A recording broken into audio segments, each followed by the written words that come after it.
What's up, guys? It's KB. Make sure you subscribe to the Underground Sports Philadelphia YouTube channel. Click the bell icon down below so you don't miss a single video from us. And thanks for tuning in to another video from Underground Sports Philadelphia. Now let's get into it. Philadelphia, baby, you're going to love it. Best sports fans in the world. Actually, the worst, but that's what makes them the best. Ooh, what is going on, everybody? Welcome into episode number 760 of Underground Sports Philadelphia, presented by the city of Vineland. It's your boy KB coming at you from Underground Studios, and joining us, as he always does, my trusty steed, my amazing co-host, HK Harrison Cremens, Intern Jacob up in the corner. If you're watching on the YouTubes, we got a fun show here as the MLB All-Star break has come to a close, and Kyle Schwarber is an MVP. We'll talk all about the home run derby as we were live for the derby. We'll talk about the All-Star game. We'll talk about the first ever swing off in the All-Star game.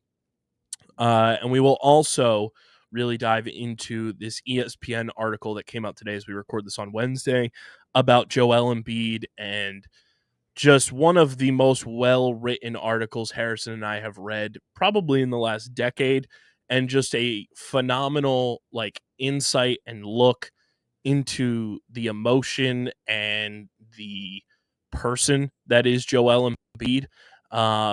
Truly just like a moving, touching, heartbreaking, and just crazy article that really fills in the blanks about a lot of things that Sixers fans have speculated about for quite some time, and Joel, in a way, one way or another, confirming those speculations for a lot of those things. So we'll dive into that as well. Plus, the Philadelphia Union are playing in a game right now down at Subaru Park. I will see if that game is wrapped up or not just yet. It is wrapped up. The Union get another dub. Let's go. Breaking news. Philadelphia Union, full time, another dub. Top of the table once again. We will talk about the Union as well. But before we get into everything, make sure you guys are following us on the socials at Underground PHI across the board. We're on every social platform, so be sure to follow us. We're so stupidly close to 4,000 followers on Twitter, stupidly close to 2,000 followers on Instagram. So keep on following. Keep subscribing to the Underground Sports Philadelphia podcast feeds, whether it's on Apple, Spotify, or wherever you get your podcasts in audio form. Leave us a 5-star review. It goes a long way for helping this show continue to grow, helps more people get eyes and ears on Underground Sports Philadelphia and our entire catalog of podcasts here on the network. And again, if you're an Apple Podcast user, check out the channels tab on Apple Podcasts, and you'll be able to favorite the Underground Sports Philadelphia channel, keep up to date with all of the shows, new episodes, top episodes, and if any new shows get added onto our network. Plus, we want you to subscribe to that so beautiful YouTube channel, youtube.com/@Underground Sports Philadelphia. That's where you get full video episodes of this show twice a week, full video episodes of every show on our network, clips, shorts, live streams, original video content. It is all on our YouTube channel. We are at 1,085 subscribers, which means we're 15 away from two things. Harrison, I think you dipped out on the Home Run Derby stream when I announced this. We get to 1,100 plus subscribers. That's not only a new subscriber milestone, but we will drop Moonshot Mania merch for the Yes, I was there for that. Okay, I wasn't sure if you had left yet or not, but we will drop Moonshot Mania merch once we get to 1,100 subscribers. So keep on subscribing, leave a like on the video, drop a comment in the comment section, and click that bell icon so you know whenever new videos go live. And on top of that, we have a very, very, very special guest on this episode, our good pal, our colleague, Patty Pitts, on the program once again. His quarterly appearance, if you will, to catch us all up to date on the world of wrestling. A very fun sit down with Pat Pitts. Plus, we have a massive announcement during that interview that you won't want to miss. So definitely tune into that later on in the show. But as always, guys, this show is proudly presented by the City of Vineland, and the City of Vineland Municipal Calendar features city-organized, city-sponsored, and city-affiliated events that are of public interest. The calendar, which is accessible at vinelandcity.org, is a good way for residents and visitors to build awareness, remain engaged with city government, and participate in local events. Like we mentioned a couple episodes ago, the new City of Vineland Convention Center coming later this year, going to have one of the coolest events happening that you won't want to miss out on, and that is the Garden State comic book fest. I almost said comic book fest, coming to the City of Vineland November 15th and 16th. Harrison, we gonna be there. We gonna be there, my guy. It's gonna be a ton of fun. Comic books, celebrities, pop culture, artists, toys, collectibles, coming to the City of Vineland and the City of Vineland Convention Center on Landis Avenue, November 15th and 16th. That is certainly on the City of Vineland municipal calendar. You can also follow the City of Vineland on social media via their Facebook, Instagram, LinkedIn, and YouTube pages. And through these tools, you can stay connected to the community and get important announcements about programs and services offered by the city. Vineland, New Jersey, where it's always growing season. A big thank you to Security 21 Security Systems and Paul J. Gillespie Incorporated for their continued support of this podcast.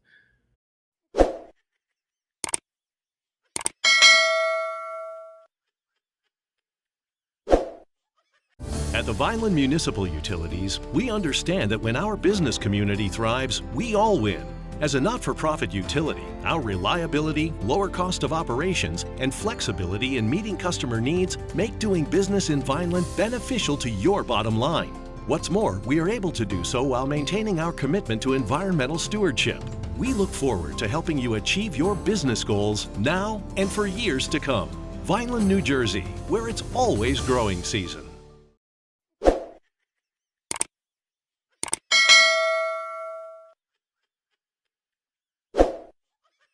Boys. Another All-Star game in the books, and we are now on the clock as Philadelphia has next, which just has me so giddy and so stressed all at the same time, because now it's like the clock is ticking for us to really start planning and hunkering down for the big things that we want to do next year for the All-Star game. But All-Star weekend in Atlanta has come to a close, and the Home Run Derby was a spectacle, and the All-Star game was pretty damn entertaining for the first time in quite some time. Even though there are no real stakes attached to it any longer, with it not being involved with home field advantage for the World Series. But we'll start with the Home Run Derby. Big Dumper takes it home, and the Big Dumper wins it by a literal inch, because what happened to the game I love, where we don't do swing offs to break ties any longer in the Home Run Derby? We go by, I saw a screenshot. It might have been like the StatCast broadcast. They were breaking it down to like the 20th decimal point to break down this tie between Brent Rooker and Cal Raleigh. And by a literal inch, Cal Raleigh advances through the tiebreaker to then go on to win this year's Home Run Derby. And I'm not hating on Cal Raleigh whatsoever. I think what he is doing this year in Major League Baseball is so impressive. But the fact that we didn't get a swing off to break a tie in a Home Run Derby is kind of crazy. Yeah, nothing but love to Big Dumper. I think he totally deserved it. But like, let the boys swing. It's the Home Run Derby. What we don't want to see just like, oh, you got to measure it out by no. Let them swing. Let my boys swing. Yeah, completely agree. And I love the Home Run Derby. I think it's the best event in all of sports now that every part of the All-Star game sucks with NBA. Love the dunk contest, but everything's been done before. 3-point contest is cool. NFL doesn't really have shit anymore. But go back to the Alex. I will say the Four Nations with the NHL was a brilliant revitalization.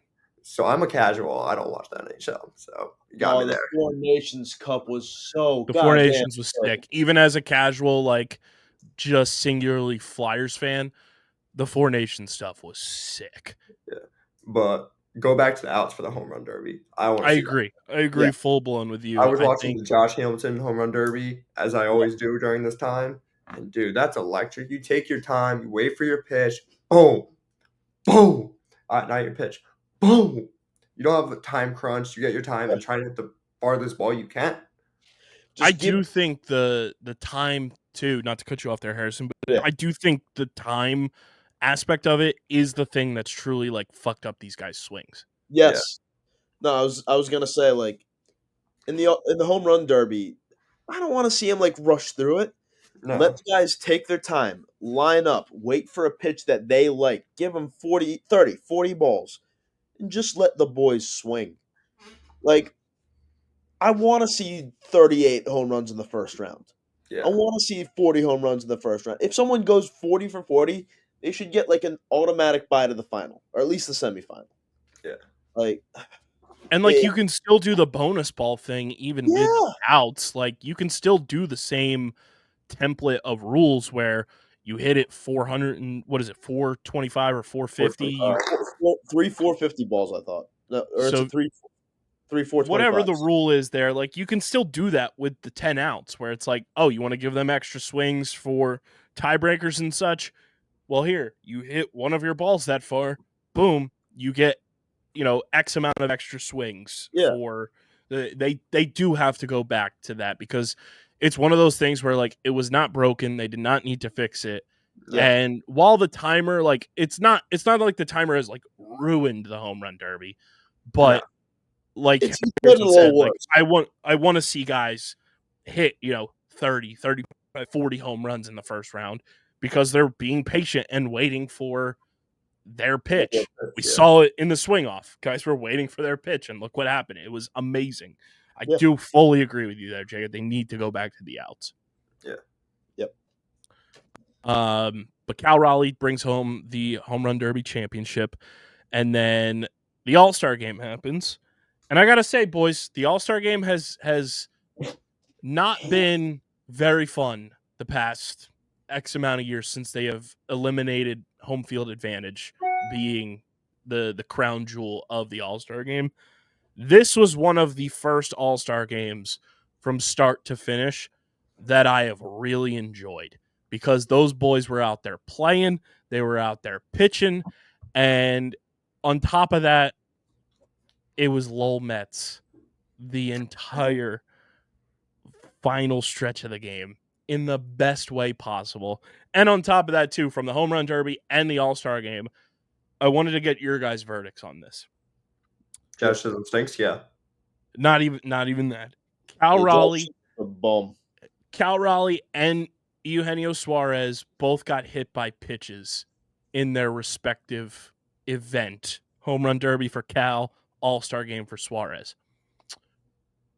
As the keepers of the Platinum Plunk Award here at Underground Sports Philadelphia, not that those guys are leading right now in their respective league or anything like that, but if they were to be leading at some point, do we need to keep it on the record that those guys did in fact get hit by a pitch in the home run derby and the All-Star game? Yes. Suarez, yes. Raleigh, no.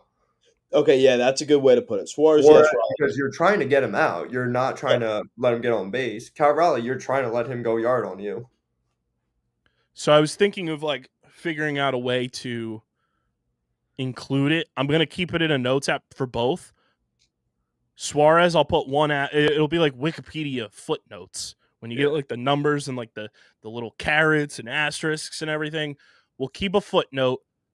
Suarez, if he does end up taking a lead, I'm not exactly sure where he kind of lines up right now in the overall standings. I'll take a look here while we talk about this. But if he does end up taking a lead, we'll add his one from the All-Star game in some sort of fashion to his hit by pitch category. Right now, he has been hit by 13. He's pretty close. So if we add his All-Star game hit by pitch, boys, he's in a tie for first in the National League. That's how it should be. Yeah, he's in a tie with Wilson Contreras and Caleb Durbin at 14. He's at 13 right now. I think that's how it should be. So we will keep a note there that hit by pitch counts. We will just keep it on the record, not necessarily count it towards his overall numbers, but we will keep it on the record and we will note that Cal Raleigh was indeed hit by a pitch in the home run derby. Yeah. Because that's something you don't see every day either. You don't see guys get plunked by their Harper's hand-picked dad hit him pitcher. once in the home run derby. Yeah, it's very like few and far between that it happens, but when it does, I felt like a Leo meme just pointing at the screen. Oh, he got hit. He got hit. We're talking about once in a blue moon, Caminero getting robbed. Yeah, that also was hysterical. Yeah, Buddy playing all-star center field in the home run derby. Dude, that's moments in MLB The Show, and supposedly it's on Veteran. Yeah. That was unbelievable. That kid making a spectacle of himself by robbing a home run from Junior Caminero in the outfield. That's why those kids play, though. That's why they should play. You got to put your best fielders out there instead of these kids who are just running around, the middle of the outfield and kind of just waiting for the pop-ups.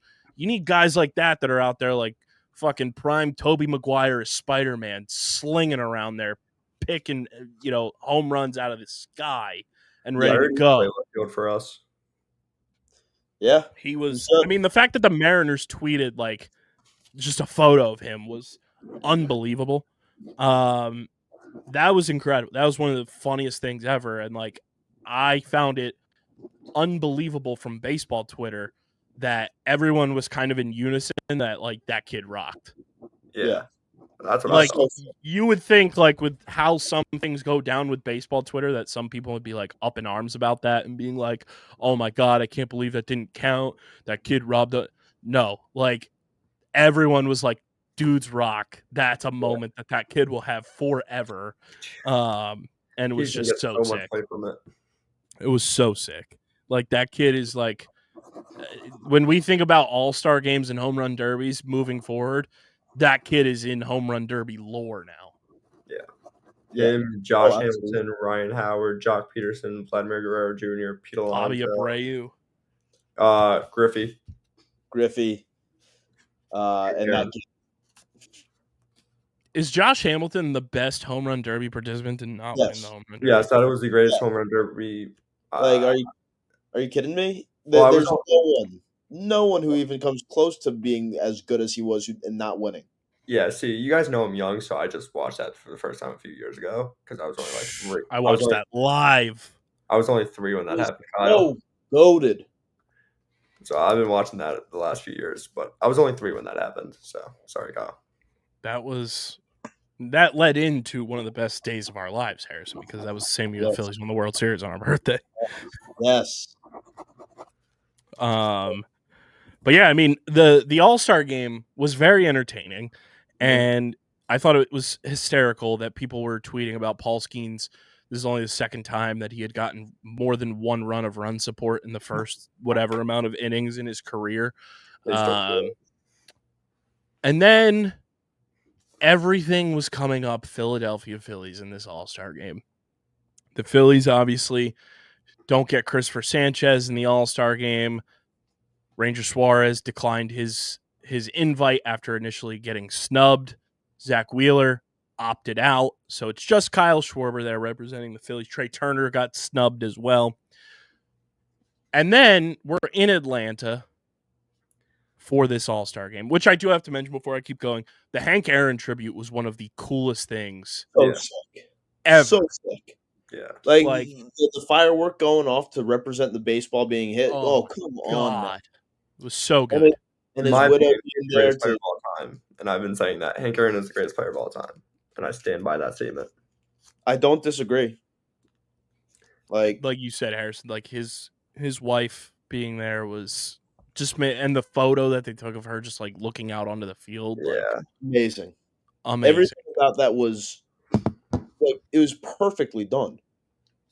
And so, things like that where you like memorialize a hit like that with pyrotechnics and holograms, it can be hit or miss depending on how well they set up for it.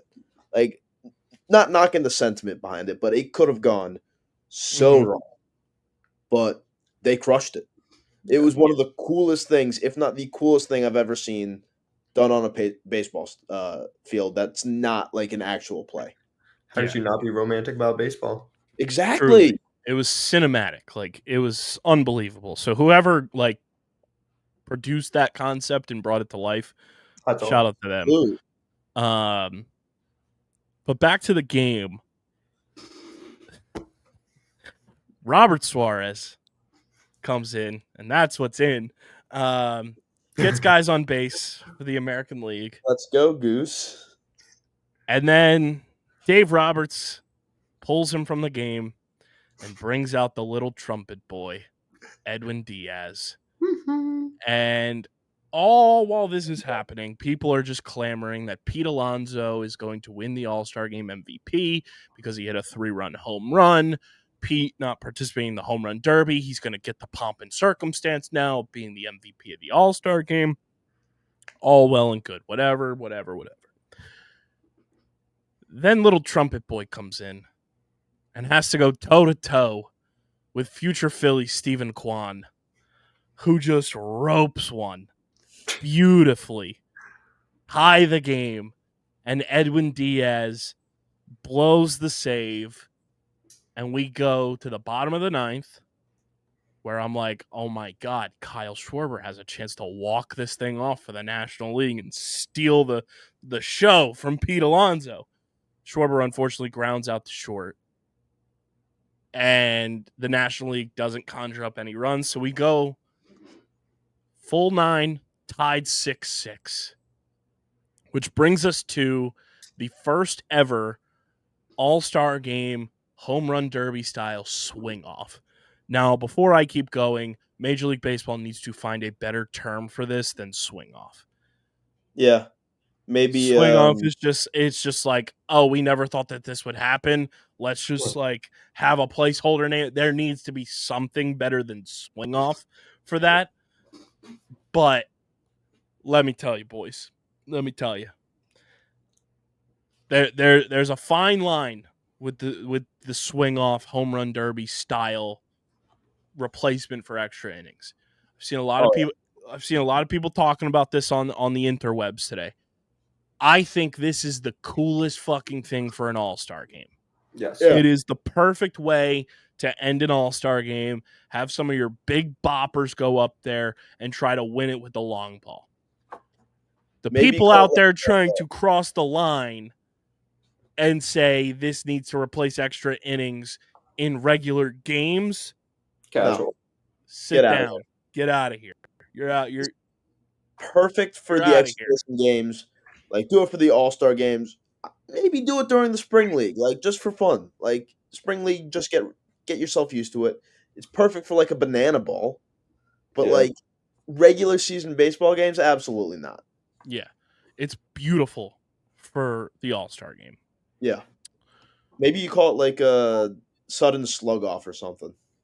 Ooh. Call it a slug off. Yeah, Like that's better than swing off. Like swing Might off as well just sounds call it so a like Schwarber lazy. Fest. yeah. Yeah, I call mean, it might slug just off. call it be Exactly. the Schwarberian Memorial event when it's all said and done, because The- that's the all it Kyle- was. The Don't Kyle tell me Kyle Schwarber's about that name. derby for the cure. The Kyle Schwarber swing off for kids who do things really good. Yeah. But everyone that was complaining and bitching and moaning about what the derby style swing off could have been with Judge, Ohtani, and all the other big names, Pete Alonso said it after the game. The players were pretty much predetermined the day before the All-Star game for who would participate if that was an occurrence in the All-Star game. So there's guys who had to get on flights because guess what? Newsflash, the season's still going on. They have to get to other destinations.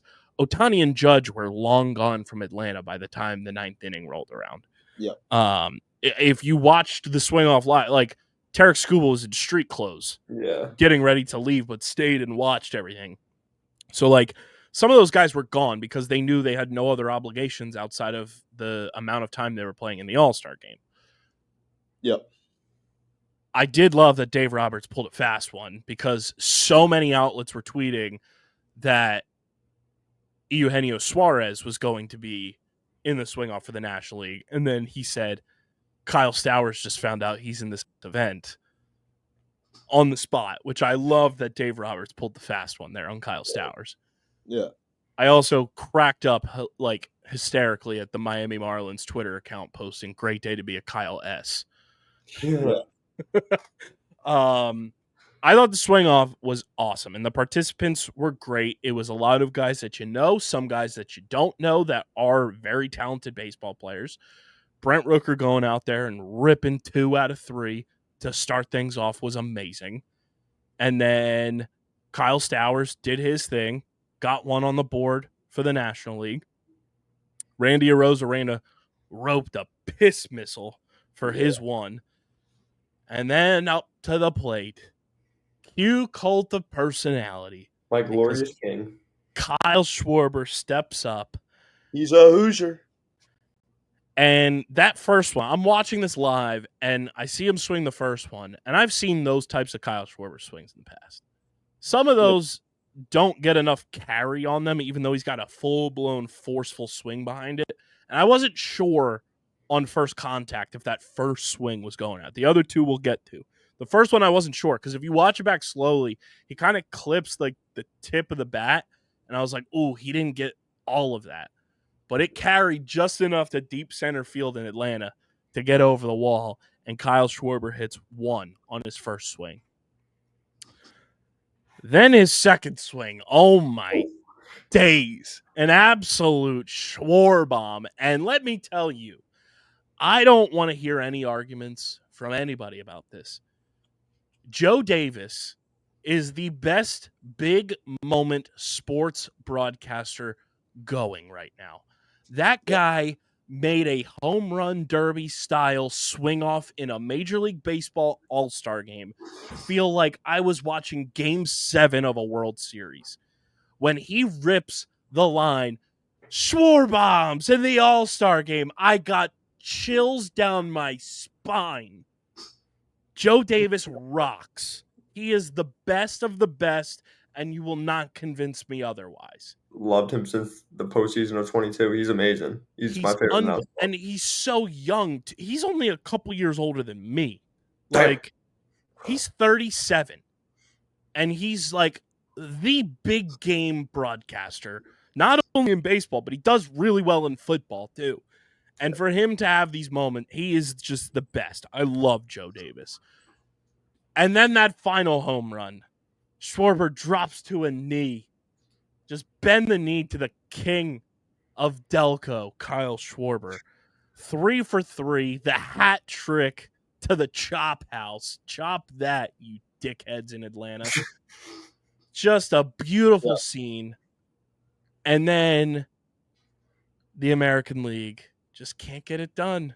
And Kyle Schwarber, who, if you were watching live, I wish somebody had a clip of it. If you were watching live, they didn't censor it, which was great. Schwarber's walking back to like the National League huddle, and as soon as he gets around the guys, he's just like, fuck yeah. And I was like, yeah, Schwarber, let's go. Like, I was fired up like I was watching like a big game moment happen. And it was just the Phillies lone all-star putting the National League on his goddamn back and winning the All-Star game for the National League. Now, I got to say, some people are saying Philadelphia's had to save the National League in this All-Star game a couple of times in the past couple of years. So since 2011, the National League now has only won the All-Star game twice. Those 2 times, 2023, when Rob Thompson was the manager and Craig Kimbrell closed out the All-Star game.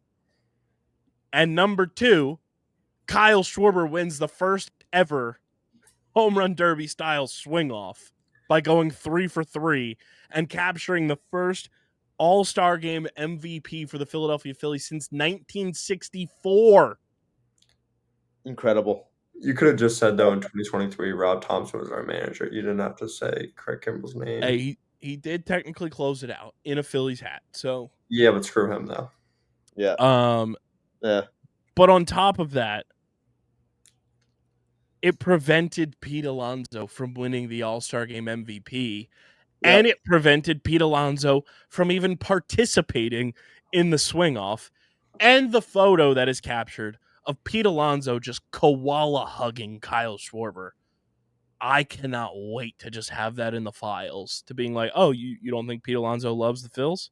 You don't think you don't think Pete Alonso loves Kyle Schwarber? Pete Alonso sure as hell loves some Schwarber bombs. It And he was does. glorious. Everything came up Phillies. And guess what? Harrison, what's the old saying we say on Top Bins? Trophies are forever. Forever, yeah. I think they are. Philadelphia will always have the 2025 All-Star Game MVP trophy. Just like Chelsea will always have the 2025 Club World Cup. I mean, we got to put that crystallized bat in that Yeah. trophy display at Citizens Bank Park. Schwarber's actual bat is going to Cooperstown, which I think is awesome. They are also like using one of the balls, I think it is, or it might be the winning ball, is being put in a Topps 1/1 relic that will be available in the Topps Now series with Schwarber like bent down on a knee, and that's amazing. The fact that Philadelphia just had to save the National League once again is just the center of the universe. It's just a beautiful, beautiful thing. It's a good sign we're going to win the World Series. Yep.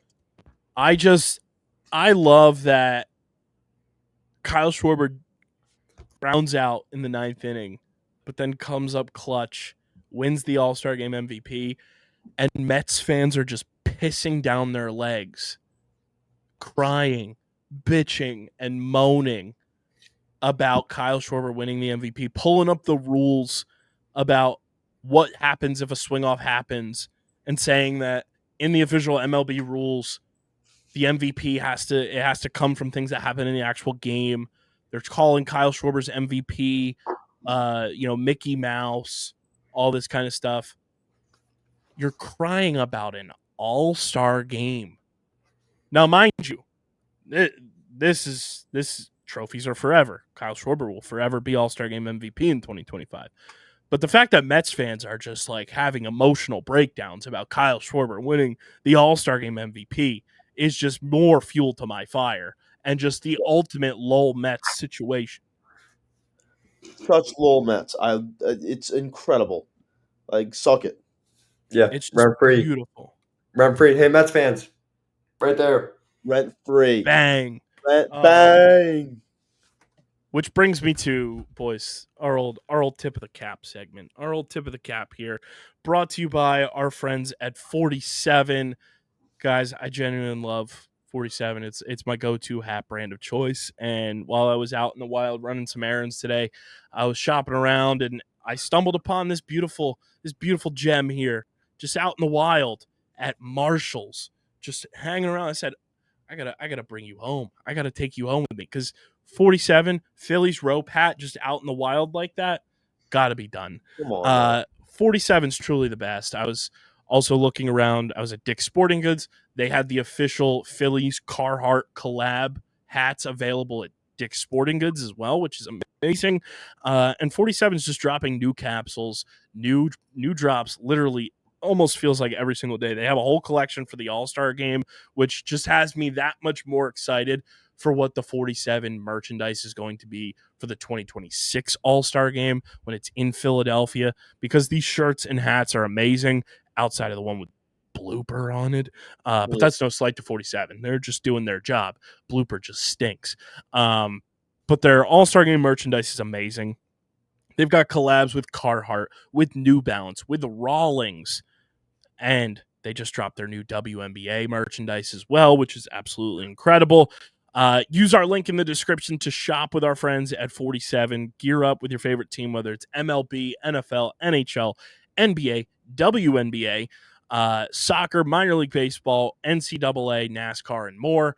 And when you join the 47 family, you get free shipping on all orders when you shop with our link and our friends at 47. Again, use our link in the description, join the 47 family, and get free shipping on all orders from our awesome pals at 47. And we thank them for being a proud partner of Underground Sports Philadelphia.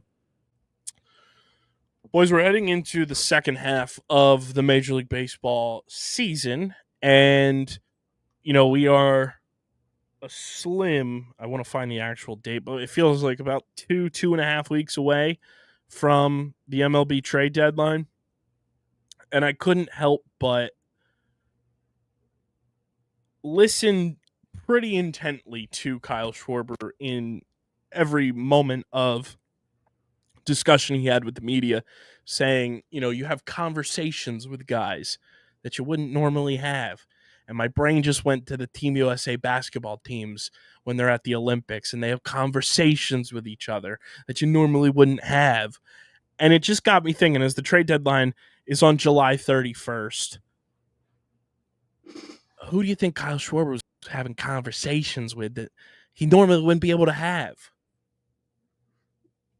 Stephen Kwan. Yeah, I don't know if that was in reference to the trade deadline, and I Oh, it don't think. definitely wasn't, but I'm just using my brain to do some performative antics here. Yeah, like, yeah, I think he was just like having a good time talking with like people who were normally rivals, like Pete Alonso. Like it was, I think it was definitely in reference to like Pete Alonso, the guys on the Braves who made the All-Star game, the guys on the Nats who made the All-Star game, the Marlins guys, maybe even former teammates from the Nats, that time with the Nats and the Red Sox and the Cubbies. But like, I don't think it was anything too deep. I think he's a Philly. He's gonna be a Philly. I'm not worried about him leaving anytime soon. Yeah, and he brought that up too, saying, there's obvious interest on my side, there's obvious interest on their side, and at the end of the day, when we sit down and it comes to us, getting something worked out, I'm sure we can get it done. Yeah. Jacob, Harrison, we're gonna have a moment of silence here, real quick. Moment of silence, everyone. Thank you. Your Byron Buxton dreams are dead. Yeah, I know. I saw. But I'm happy about it from the sense that we've talked about it every time you've brought up Byron Buxton, where Kyle Schwarber is going to be a Philly for life now. Ranger Suarez might get re-signed. I'm happy about that, but Byron Buxton ain't getting traded anywhere anytime soon. it was, hope we get Buxton, but if we don't, I'm not going to be that upset because we're going to bring in a lot of dudes. So, bring back a lot of dudes, excuse me. So, we're going to go get Stephen Kwan now. So, bummer. We missed Buxton. Bummer. Yeah. And now we'll go get Stephen Kwan. It's okay. Yeah. Go get Stephen Kwan. We'll go get Duran, or we'll go get Griffin Jacks, or Dennis Santana, or David Bednar. Why not all of them? Yeah. Why not all of them? Collect Great them like Infinity Stones. Yeah. Bang, bang, bang, bang, bang. We're like the Dodgers. We'll get them all. Yep. Yeah, why not? But I do love that, Schwarber was there probably mingling a little bit with some of these dudes, which made me very happy. We love it. I'm just intrigued by what is going to occur with the Phillies at this deadline. We're like 2 weeks away, the deadline being on July 31st, and being that that's on a Thursday, we might just go live, Jacob, on YouTube and react to the trade deadline. July 31st. I might just have you on a FaceTime or something and just be like, yo, this happened. We might have a full blown like Underground Sports Philadelphia trade deadline special event. 31st, I'm actually off. So look at that. Look at that. Let's get weird. Let's get weird. But I'm Nonsense. very excited because we're 2 weeks away from the trade deadline, and it's one of the most chaotic, insane, you don't know what's going to happen days in all of baseball. Yep. Trade deadline's always goated. Also love. Oh no, go ahead. Just quick non sequitur, brief hits, real quick. I got 2 things in news you guys might have missed. First off, Von Miller is on the Commanders. Whoa! Yep. Whoa! Yep. It ain't gonna do anything to harm the Eagles' chances. I don't think he's gonna do much, but like still, that's pretty cool. And then second thing, Saquon Barkley has won the best play of the year at the ESPYs for the backwards hurdle, but I don't think that was any shock. Yes, I did see that. Also, people are freaking out about Shane Gillis hosting. Yeah, no, I've seen some things, but like couldn't listen to it because we're not here. But he's a comedian. But wow, Von Miller. Who reported Von Miller first? He did. Interesting. Yeah. Interesting. That's kind of wild. They just continue to become the oldest team in all of football. Yep. Also, that's fantastic that he announces that, and Terry McLaurin is like openly disputing with the Commanders about a new contract, and boom, they go and sign somebody else. That's unbelievable. That's crazy. Wow. But yeah, I mean, we'll probably have a more concrete kind of like breakdown of this, but like right now, as we sit here on July 16th recording this, Harrison, I'll start with you. If you had one player on your Phillies wish list that we know is available, so Jacob, I'm eliminating Byron Buxton for you. Okay. One attainable Philadelphia Phillies acquisition at the deadline. Who is at the top of your wish list to submit to Dave Dombrowski and John Middleton? Oh God, now you got me thinking. Let me see here. Because I mean, Stephen Kwan sounds like a really good signing, honestly. Let me see. God. I mean, Genio Suarez would be sick.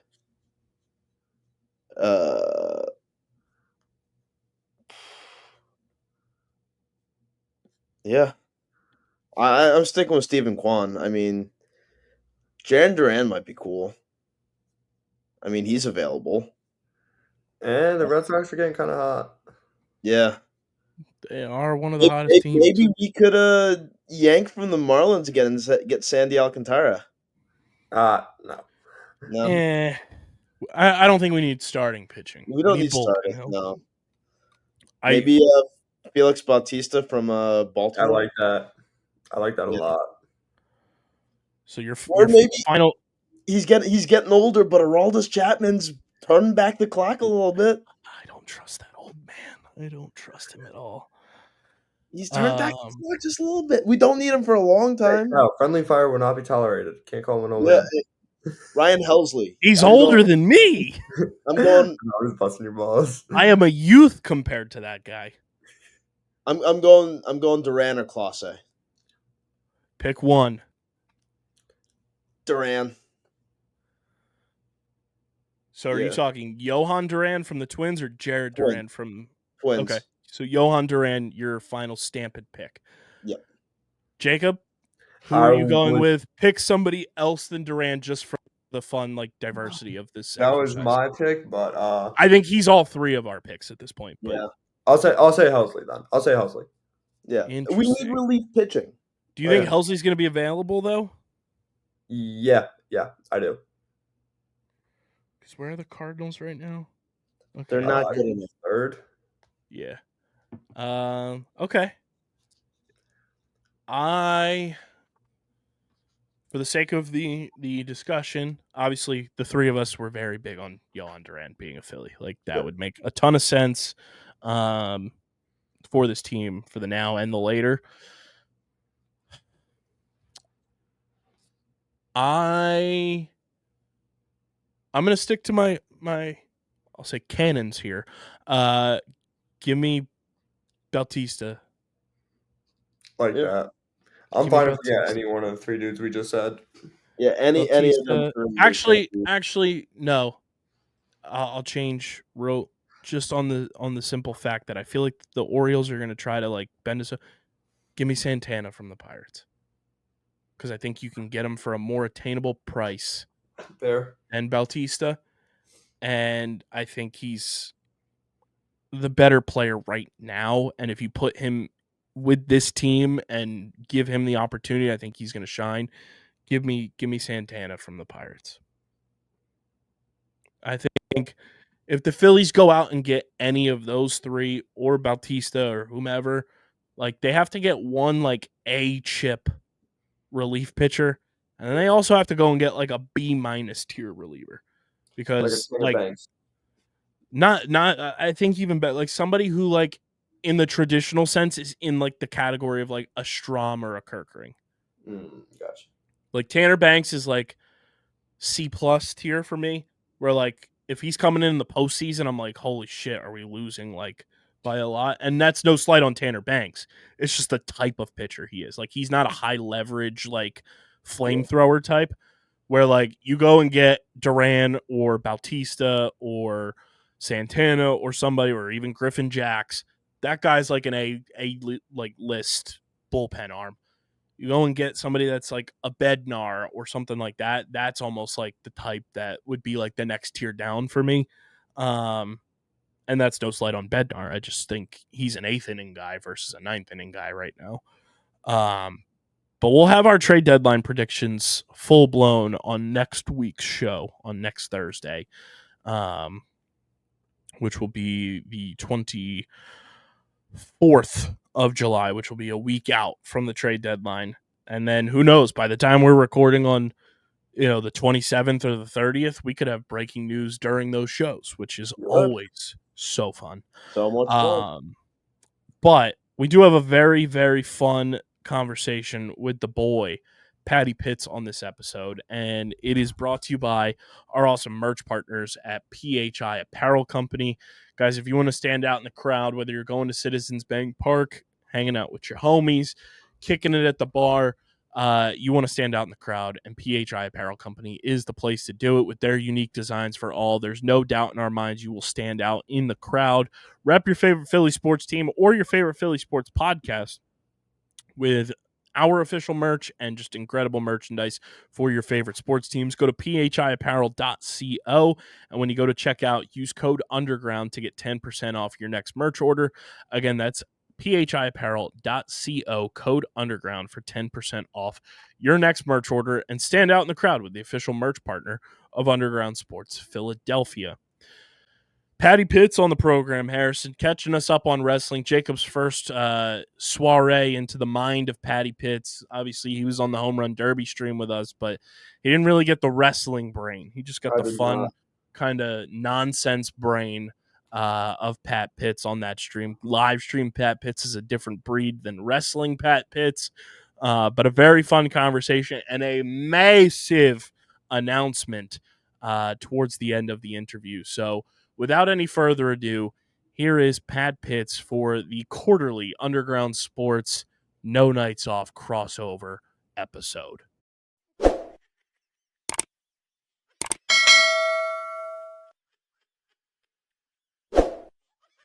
Well, we are indeed back with our host with the most, HK. It's another Underground Sports Philadelphia No Nights Off crossover event as we sit here with our good friend and our colleague and the people's champ, quite frankly, Mr. Patty Pitts. What's poppin', my dudes? How we doing? How we doing? It's great to be back in the underground. Yes, sir. Once again. It has been all of 48 hours since we last saw you. I know. Because if you didn't tune into our annual Moonshot Mania Home Run Derby live stream, Patty Pitts joined us there as well. But since you've been on the main shebang, the main program here, it has been quite some time. It's been since April, almost a full 3 months since we've had Patty Pitts on the program, which was right after you had gotten back from Las Vegas for WrestleMania. And a lot has happened in the wrestling world. And if you're unfamiliar with what this interview chopping it up segment is, this is where we bring on Pat Pitts, what feels like once a quarter, to just inform everybody about what's going on in the world of wrestling. Check out No Nights Off, Pat Pitts, Sarah Marshall, like 3 times a week, going live on the tube. Every point of wrestling is discussed with that show. So definitely check that out. We'll have the channel linked in the description for everybody. But Pitsy, how we living? How's life? And what can you tell me, the common folk? I know Harrison's more in the know than I am, but what can you tell the common folk about what has happened over the last 3 months since you have last been on the show? All right, so the big thing is that John Cena is still champion. All right, that has not changed.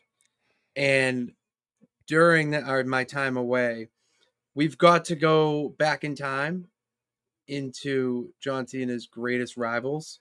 He took on Randy Orton in his hometown of St. Louis, Missouri. Him and CM Punk flew over to Saudi Arabia to have one last match of their own.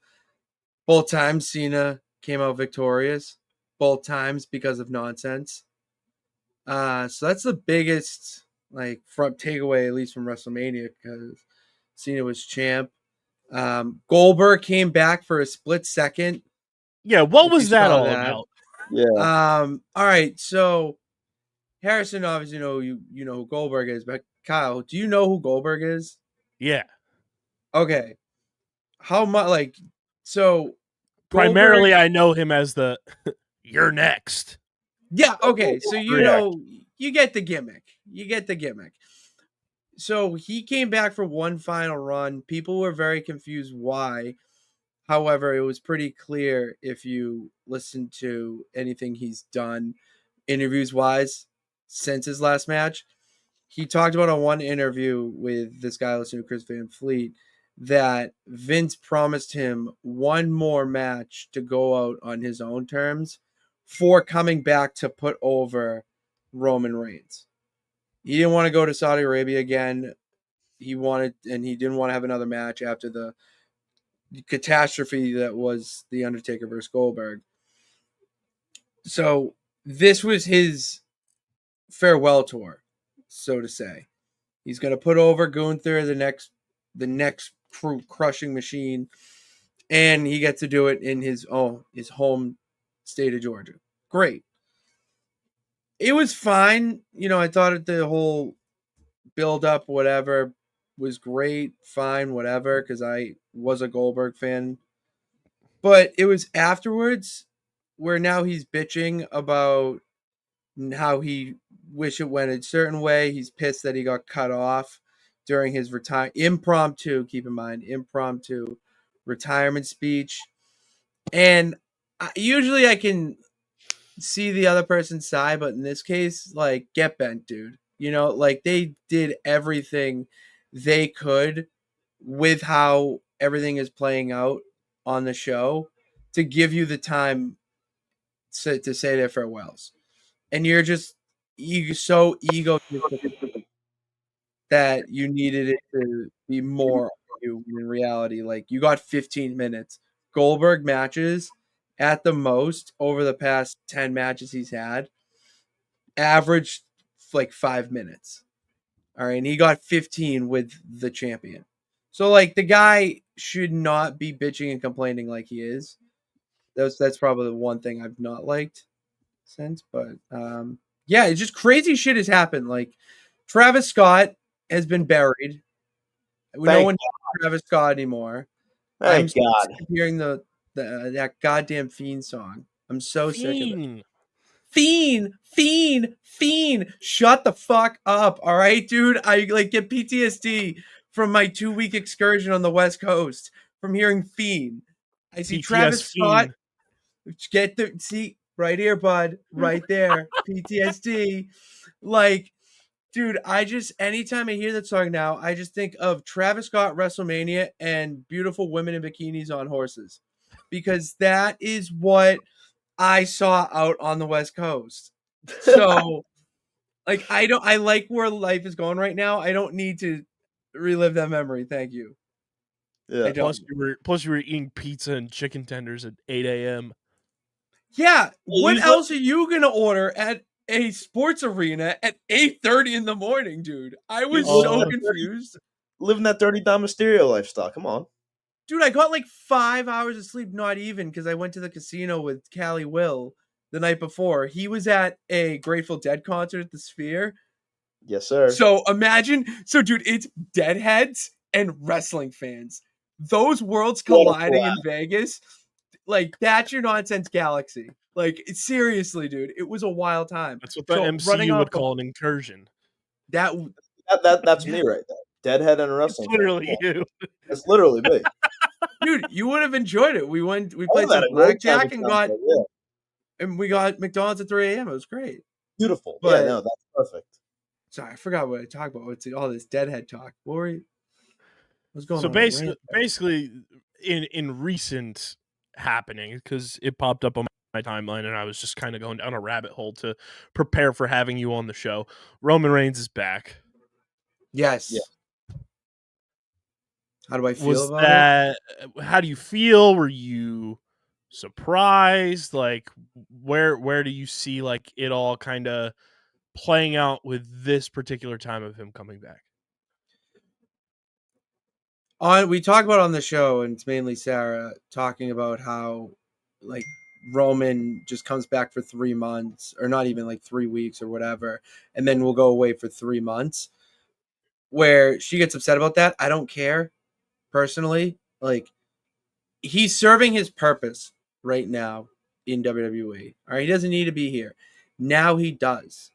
All right, it was built that before this injury to Seth Rollins, it was going to be Roman versus Seth at SummerSlam. Obviously, the injury, you have to pivot. And for him to come back for SummerSlam makes sense. Like, it's your WrestleMania this summer. Shouldn't your WrestleMania stars be on the card? So, like, I'm a fan of him being back right now. I personally love the Tribal Chief. I think the character's amazing. And there's a lot that you can go into there, not only with Roman and Paul, his former wise man, who's now the Oracle. You can also go into some sort of weird feud into alliance with Punk and Roman, because Paul was both their guy, for so long, for different aspects of their career, and made just as big of an impact on their career. So you can do something with that. Like, so for that reason, I'm in on Roman Reigns, and I don't see it being that long because he still has to go film that Street Fighter movie, and he's going more into Hollywood, which a lot of wrestlers are in that movie too. Yeah, you got Cody. There's a new Japanese wrestler that's in it that was announced the other day. Ooh. I only know the big names in New Japan. But I only know the big names. But he is like a veteran. I knew that because a lot of people on my timeline were talking about how this is like a Mount Rushmore type of scenario of wrestlers in movies. Like, you have Cody, Roman, now this guy. Japanese wrestlers are, but Roman Reigns, Cody, Alan Richardson, Jason Momoa, Winston Duke. Yeah, that's a sick cast. Dude, yeah. 50 Cent. 50 Cent. That one Andrew was Schultz. Yeah, because when you read 50 Cent and Andrew Schultz, like, I didn't know what we were doing. David Dasmalchian. God, that's gonna be kind of crazy. Yeah, it's wild. Andrew Koji is playing Ryu. Oh my god, yeah. It's a wild cast. But yeah, the fact that Cody and Roman are both in a Hollywood production right now, like, that takes them away. I mean, what's her name was just in a movie too that we were talking about like a month or two ago. Yeah, she was just in a movie too that pulled her away for like a month. It's a stepping stone. Listen, there's so much wear and tear on your body in the wrestling industry. Why not go do basically the same thing, but on a bigger stage?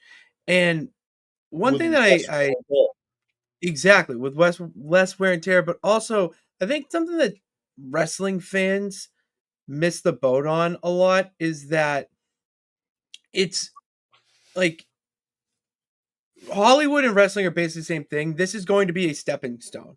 Yeah. Like, whether you like it or not, whether you get pissed at them or not for leaving to go to Hollywood and, kind of turning your allegiances, like, you have to realize that's show business. Wrestling is show business. So to be mad at them for that is like, all right, ridiculous, because you got to think of what's ahead. Like, you like someone that's in the on the other side of the coin. You probably have someone that you think isn't on TV enough and deserves to be on TV. Well, that's the cycle. When one star goes in, one star goes out, and that's what makes it so beautiful. Like, so be happy for them rather than being an asshole to them and shitting on them. I hate that. It's my biggest pet peeve of the IWC. And I mean, with everything that happened, was it Monday night that everything kind of like unfolded with Roman? Netflix on Raw. Like, what did you make of that being like a stepping stone for what's to come with the lead up to SummerSlam? It gives they did a lot on Monday to hammer home the main matches and the main people for SummerSlam. The gauntlet match, addressing Seth's injury, and also the women too. I mean, they just had an all women's pay-per-view last Sunday that crushed. It was a better show than Saturday night's main event. Easily on Saturday. Easily a better show. And Naomi cashed in her Money in the Bank during a 5-star classic between Rhea Ripley and Io Sky. Cashes in. Now she's the champ. Well, they just flat out address it on Raw on Monday that it's going to be a triple threat at SummerSlam, which I like that because now you take Naomi completely off the show she was on before she cashed in Money in the Bank. She was in this feud with Jade Cargill and Bianca Belair. And it was just it served its purpose. Maybe we can revisit it down the line, but let's do some new, refreshing things. Now you're bringing her over to Raw. She's going to thrive on Raw. And it gives that title picture worthy. And then also can let Jade do her own thing. Let them do their own thing. Everyone starts anew. I really, really want to watch Io Sky and Rhea Ripley fight forever, though. They have such great chemistry. Very good chemistry. They could go. They're gonna do their match like that. Like they're the next big rivalry in the women's division history, and you could just see them like Ospreay, Omega, in a way. Like you just watch their matches on repeat. Every time they have a match, it's a 5-star banger. Like I don't think they've missed a single time yet. I don't think so either. I also feel like wrestlers right now are doing a metric shit ton in like the media. Like we just mentioned, like Cody and Roman doing the movie, Liv Morgan was in a movie. I think I sent you the clip. Becky Lynch was on Are You Garbage? Robbie Fox has a massive interview coming up on my Mommy's Basement. Mommy's Basement. That's what the episode this week. Yeah. It's crazy, isn't it? What do you make of that? And just how it not necessarily being like WrestleMania season, but you're getting all of these big names in movies going on podcasts to kind of do like a media tour like a mini media tour. It's not like they're going on every single show, but going and promoting themselves on media platforms. Cause I think it's pretty sweet and it's pretty sweet. Genius. It absolutely is. It's sweet because it's getting wrestling back into pop culture. When they could have relatives, I want to say friends, like that didn't watch wrestling as a kid at all, but they know who Stone Cold Steve Austin is. Yeah. They know who The Rock is. That's why if they know him as The Rock and they say he's the actor in Hollywood, no, they still know wrestling because his name's Dwayne Johnson. Okay, so it's getting that back into pop culture because it has not been for so long. The only person you really knew was John Cena. And now with that being in pop culture, it's more eyes on the product. It's making it cool again, which is the stigma that has been around wrestling for so long, is because it's fake. You don't want to watch it. Well, it's basically just a TV show. And it's the biggest issue. I talk about this all the time, is that you can't watch it like it's the NFL or the MLB. You have to watch it like it is a TV show that you put on Peacock or Netflix. Once you told me I got to watch it like Marvel. Dude, that is exactly. Yeah. Literally. You watch it like Marvel or any comic book series like that, you are going to enjoy it so much more. And all those little details that go into it, you're going to appreciate more. Also, I got another one. View it like a play. Mhm. Like seriously, like it's. I know you'll get this reference, like because it's a live performance. Mhm. Like it's live, whether the camera's there or not. There's going to be a crowd, and you can't get a do-over on a live take. You know, like it is what it is, and the shit that they're doing is not 1-2 step clap. No, it's like, yeah, I'm gonna jump in the air, do a 450 flip in the air, and then land on you so that you don't crack your head open or whatever. Like that's like it's such an art that a lot of people just truly don't understand. And once they do, they'll really start to open. It'll open their mind to other things. I agree 100% with what Pat just said. Like, hit it spot on the head. Because the way I feel about it with like viewing it like Marvel or DC or whatever your comic book continuity of choice is, it's like I pay attention to like the big stuff. So like when SummerSlam rolls around, I'll be paying attention, not necessarily going to be like in my seat like Pitts will be, because this is your thing and you watch this like it's Exactly. a Super Bowl, like a World Series type thing. But like I'll pay attention through social media if I'm able to turn on a little bit of it, I'll put it on. But it's almost like Marvel, where like when you have the Avengers movies, people go and watch. But then if you want the little bits and pieces of detail, you go and watch WandaVision. You go and watch Ant-Man and the Wasp. You go and watch, Thor Love and Thunder. You go and watch all of the other pieces. I didn't say everything had to be good, Harrison. Yeah, I know. Chris I will was even say just not everything is good with wrestling. Bro, not Yeah. everything's good, dude. They had a pose off bodybuilding competition main event the show once. All right, like, dude, you Oh my can't. god, yeah, no, I We're remember just in that. a good Yeah, time right now. You got to take the good with the bad. All right. yeah, no, That's I where can. like art I but just make laugh. it sports would be. I laugh That's where every art would. time I hear Thor: Love and Thunder. Honestly, like that movie was such a shit You show. was it better? But was it better than Dark World? No, Oh, Really? no. I thought it was better than Dark World. it's minimally better than Dark World. Yeah, I guess that's a good way to put it, but it's just still Because not at Okay. good least though. Christian Bale was in Thor: Love and Thunder. Yeah, Well, He he was crushed there. it. yeah. I thought he. Wait, He was the only good part of that movie. who And wasn't then there? I mean they cut like a 30-minute gore god butchering montage scene from that, so that was unfortunate.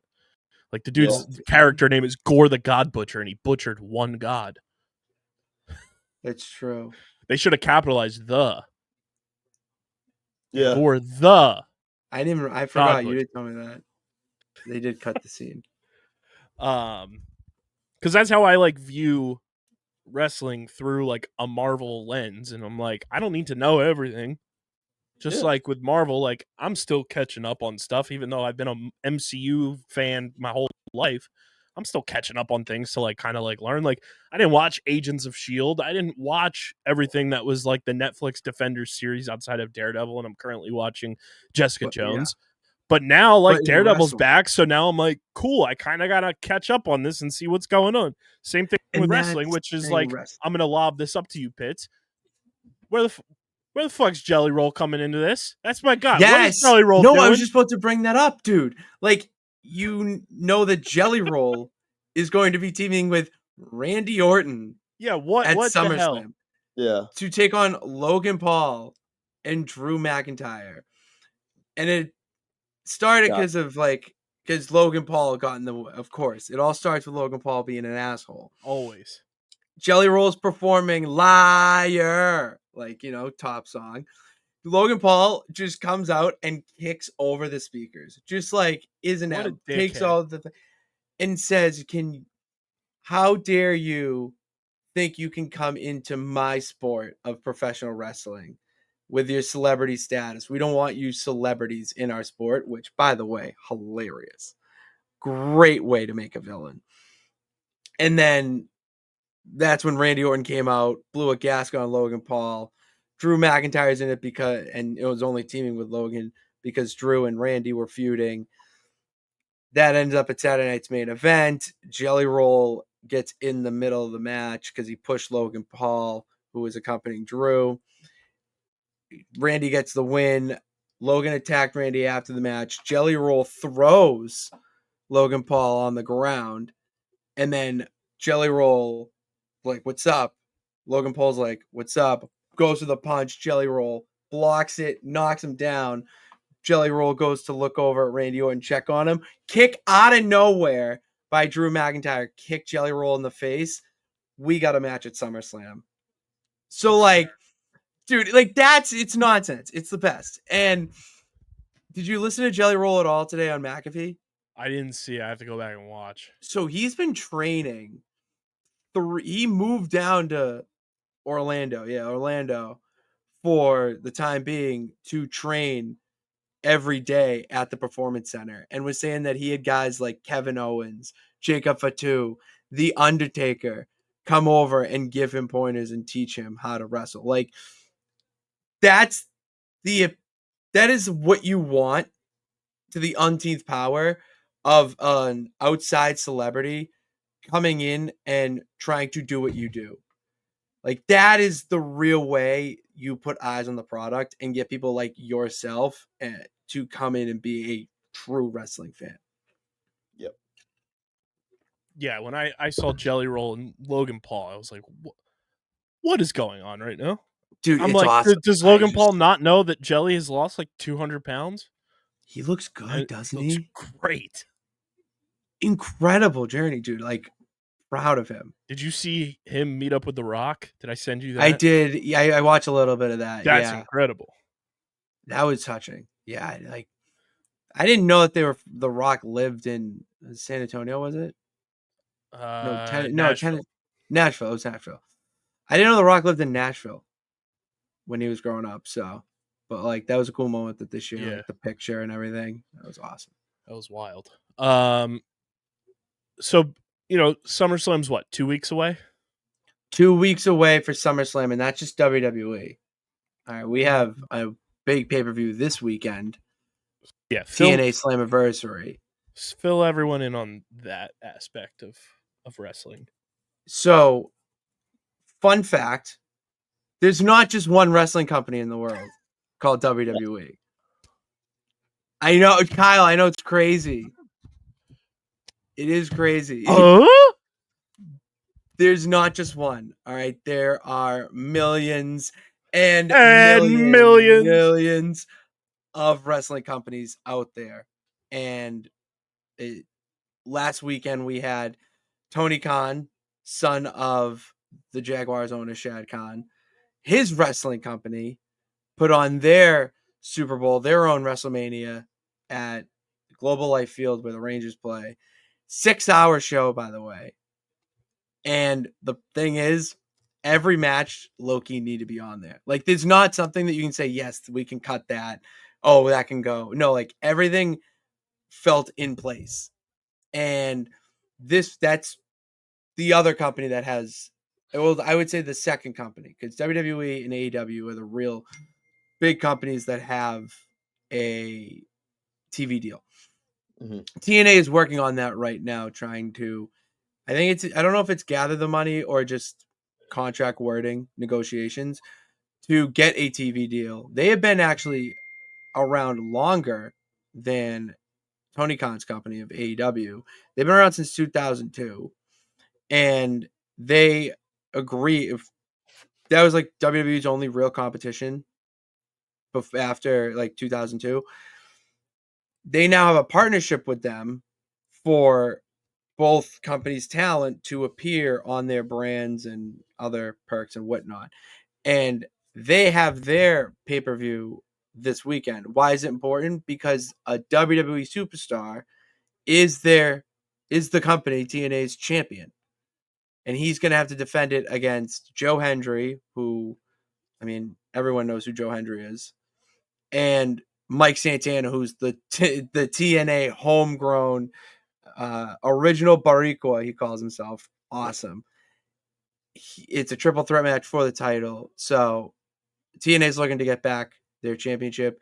And the Hardys are going to be on there on that show in a ladder match, like Death Taxes, Hardys in a ladder match. That's beauty wrestling. So, like, there's other stuff constantly going on. It's just really about the company and if you're into. And the crazy thing is that like I'm a fan of these companies and I love WWE, I love AEW, I love TNA.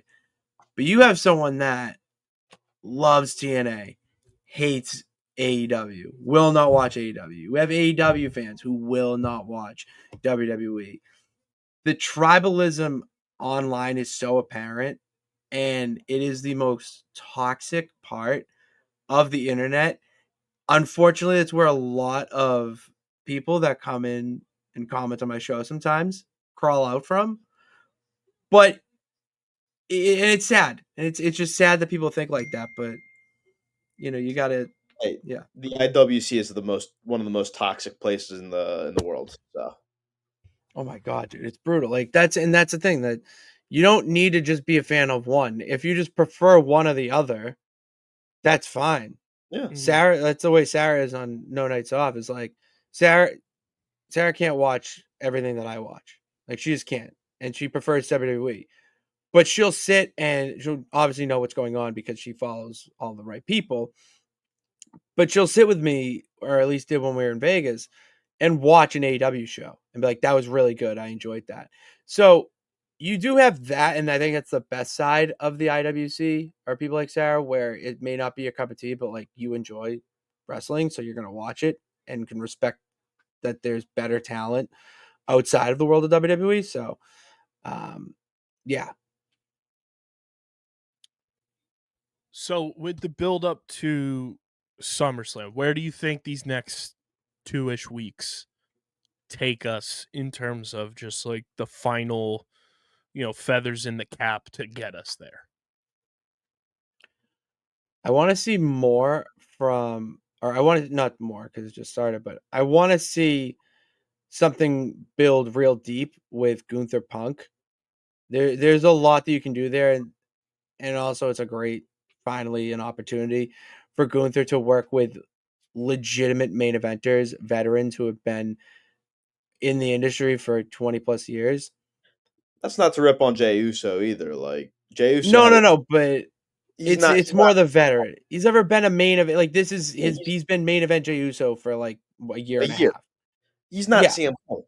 exactly. And it's that is something I want to see come out of this match.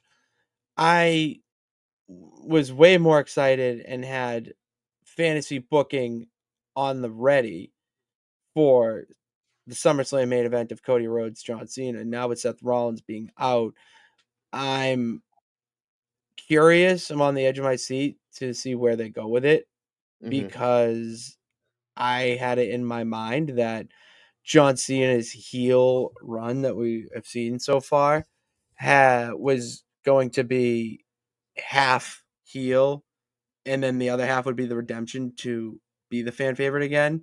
SummerSlam is a good halfway point, Hmm. and now we're at the halfway point, and your star wideouts out. Like it's so. I'm interested. Like that's what I'm most interested about. I just can't wait to see like honestly the women's matches too are not Yeah. bad. Like there's just a lot of talent to go around where I don't have one thing that I'm like so excited for and it's screw everything else. Like everything really is serving a purpose. Now we haven't had much build towards Tiffy versus Jade Cargill, but I feel like once that build starts, it's gonna be really good. Yeah. Like it's gonna be really good because it's both younger, the next They're generation. talented. And finally, Jade is getting an opportunity at the title, which I feel like was the plan all along. Even if she doesn't win this time, Yeah. fine. There's just You know, you have a lot of time with her, so yeah. I really thought the plan was gonna be Jade beats Tiffy and then Naomi cashes in on Jade right that's what afterward. everyone thought. Everyone I was there, like that was the plan. But like that's what I'm saying about It was a good wrestling now. audible. You don't know what's gonna happen Yeah. with all the shows. One thing like I think about this a lot is where everyone is complaining about, oh, Raw needs to be 3 hours and SmackDown needs to be this amount of time because they need to get everybody in.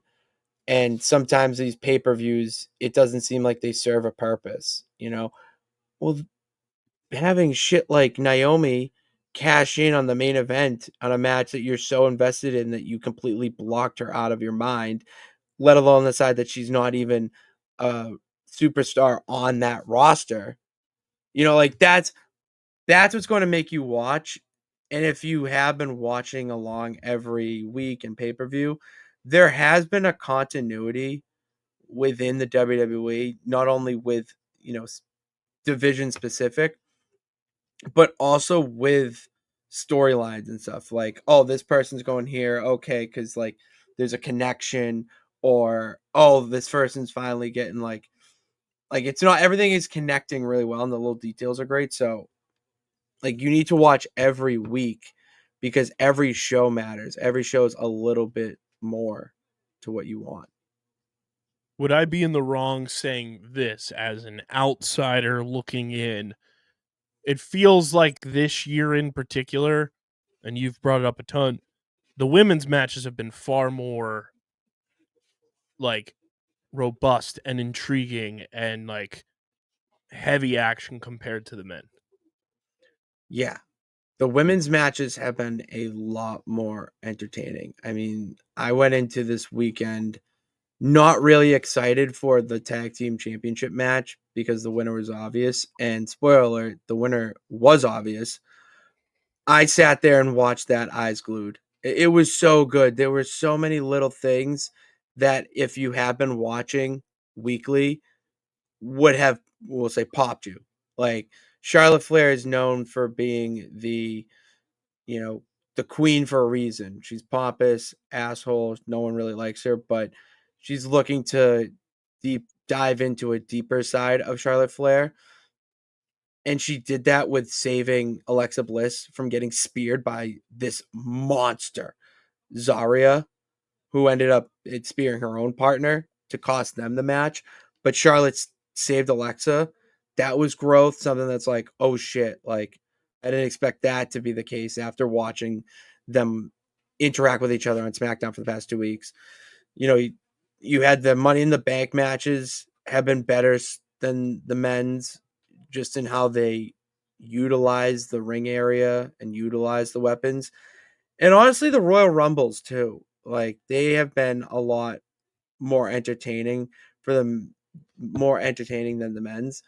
Mhm. And it's not to take away anything from the men's, but it's a lot different. It's not as obviously it's physical, but it's not as hard hitting. You don't need to just have a spot where you essentially blow each other up. You don't need to do that every time to keep the audience captivated. And with the men, it's a lot easier for them to do. Where the women, like, there's a lot more psychology that goes into it. Yeah. Yeah, and I mean, I also feel like just like the way that the women's wrestling like aspect, in particular WWE, like it's just more intriguing storylines. Like Mhm.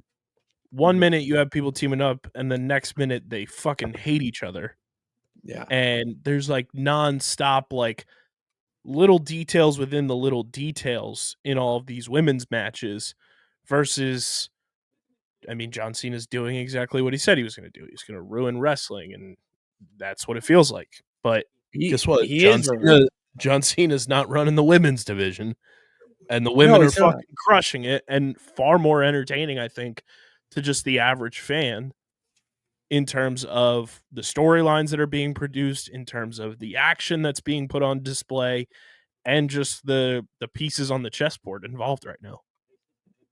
They're doing a lot of good shit. Like I sat and watched Evolution in its entirety, and I was about to fall asleep because late, and I the corner of my eye see the cash in. I woke the fuck up. I was like, all right, like let's go. Like what is happening? And I'm thinking this entire time, all right, even if she doesn't cash in, like still crazy that they teased it during this match, and then she ended up winning it. It's like you can't. You have to be paying attention to basically everything that's going on, or you're going to miss something in this day and age, which has been refreshing and nice because that has been the case in years past. what are your overall expectations for SummerSlam with all of the information we have and knowing, Seth is injured and, what we got on Monday with Roman being back and where CM Punk falls into all of this current storyline and everything that's occurred to build up to what are kind of your, couple weeks out expectations for what you think is going to happen at SummerSlam? If you asked me a week ago, it would be completely different than what's going on right now. And I'll ask you next week, and it'll be completely different than what And you it's gonna tell us be right completely now. different. Like, that's the thing. It's ever changing. Like, you watch one show, all right, you have it fantasy booked in your mind. That's what they're gonna do. And then you watch a show, and it's like, all right, scratch that. They didn't do anything I thought. Like, they're constantly shifting things because they either have to or because that's just what they wrote and what they planned. Like, for instance, the Seth Rollins injury, I legitimately planned to cash in. Well, now I don't know. And after this week, seeing Braun Breaker have his own little breakout party, being proclaimed as the next big thing and the big dog by Paul Heyman, now he becomes maybe a focal face. Well, no, Roman just came back and still has beef with him. So they're going to do something. Oh, CM Punk's now challenging Gunther. All right, well, that's at least one title match. You have John Cena and that going on. And the other element of Jelly Roll Wrestling, Kyle, teaming up with Randy Orton. And as all this is going on, Kyle, do you know who is the host? Harrison, I think you may know. Yeah. I need you to give me at least a guess. Is it not McAfee? No, it's not. It's even funnier. Cardi! Oh, you did tell me this. Cardi B is the host of SummerSlam this year. What's up, y'all? Like, dude, her ads for SummerSlam have been iconic. Like, she's going to, like, that's a reason in itself to watch. Like, that's when it's like, just to bring a casual And fan. you as a Patriots fan, you got to keep your eyes peeled for Stephon Diggs now. Yeah, dude, if you're making the re-return. You don't go back to your ex. Come on. We know this. Oh, that's hysterical. Like, it's going to be outrageous. And in the fact that we didn't bring this up, it's 2 days. It's the WrestleMania this summer because it's also 2 days. So it's the first SummerSlam this year that is only 2 days. I am fascinated on how that's going to play out because SummerSlam, yeah, it's the WrestleMania of the summer and whatever I just said, but it's still just like a regular show. It's just like, oh, it's just the big party of the summer. Like has there been enough going on already that you can stretch this out to 2 days? And with certain injuries happening, like Liv Morgan and Seth Rollins, those are two major characters in your story that you have to take out of it because of injury, legitimate injury. Mm-hmm. So now who's going to step up to the plate? I want to see who is going to step up to the plate. I also wanted to get your thoughts on some things here. Number one, I don't know if you saw this came out yesterday. WWE and Fanatics Betting and Gaming to produce WWE themed online casino games in the US. Interesting. I saw that. What do you make of that in terms of just more integration in terms of like marketing and getting faces of the WWE in front of, for lack of a better term, the degenerates? Yeah, it's smart. I mean, their audience is basically degenerates anyways, me included. Like I'm it just seems like the next step.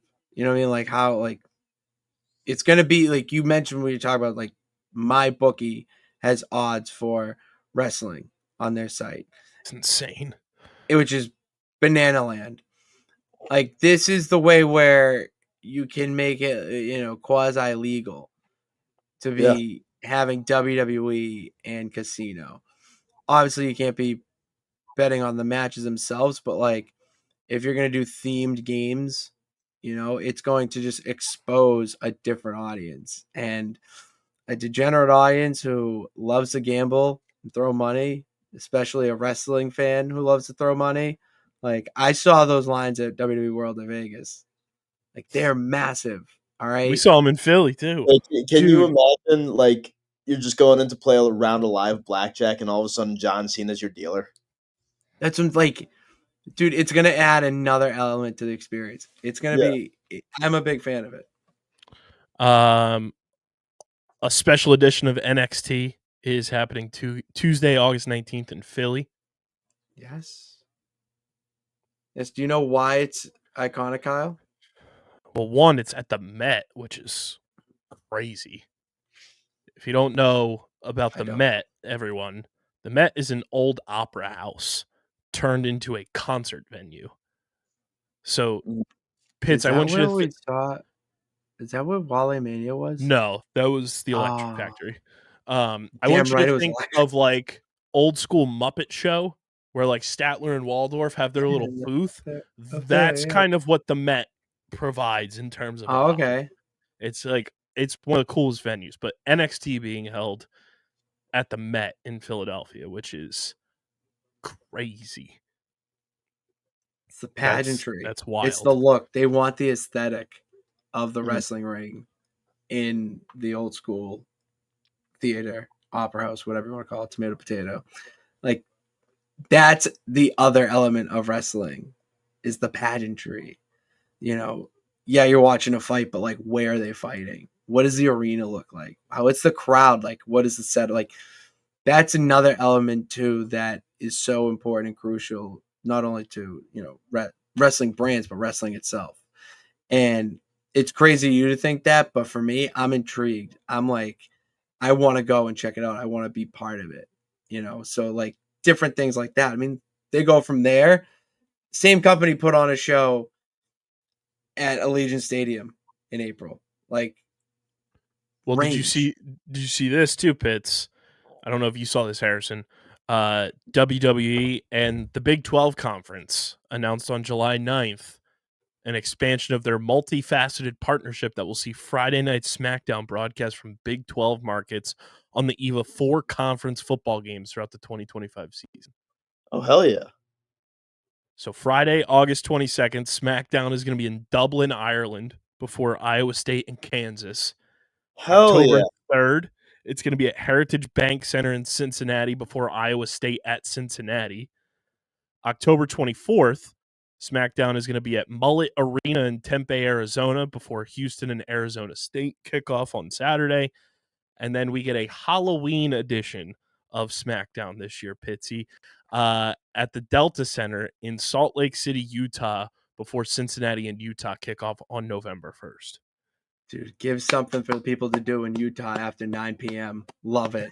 Fucking love it. That, to me, feels like a big deal with just, like, keeping McAfee in the fold, too. A little bit, yeah. And keep me on track, but I got to get this out.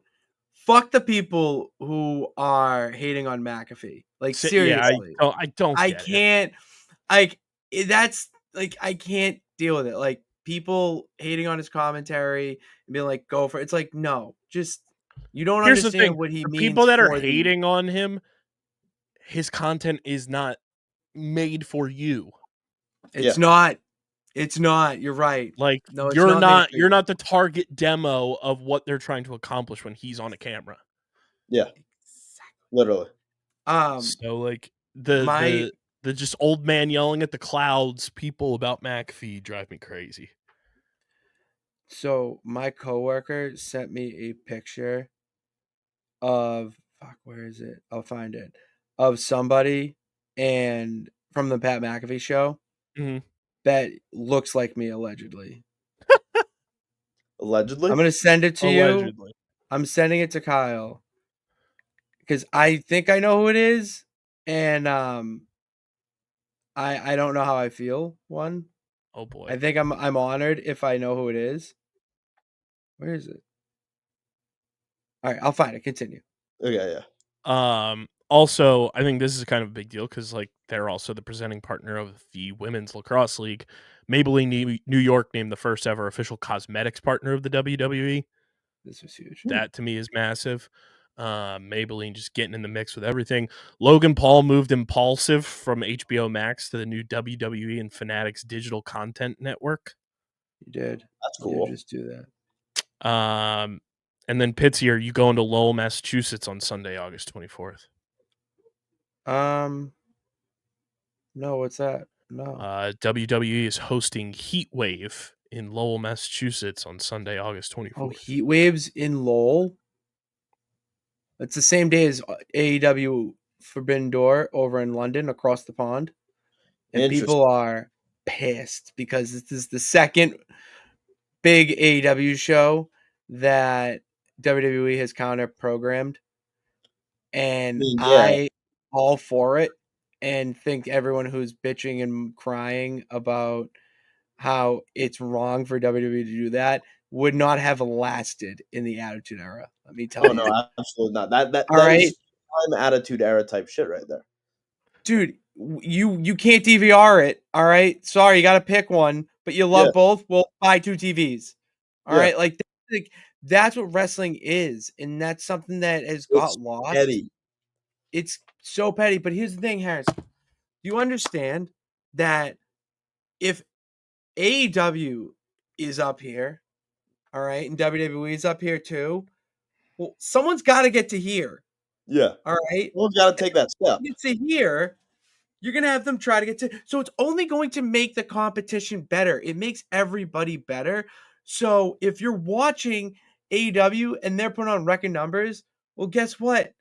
WWE is going to see that and go, well, shit, we got to do stuff too.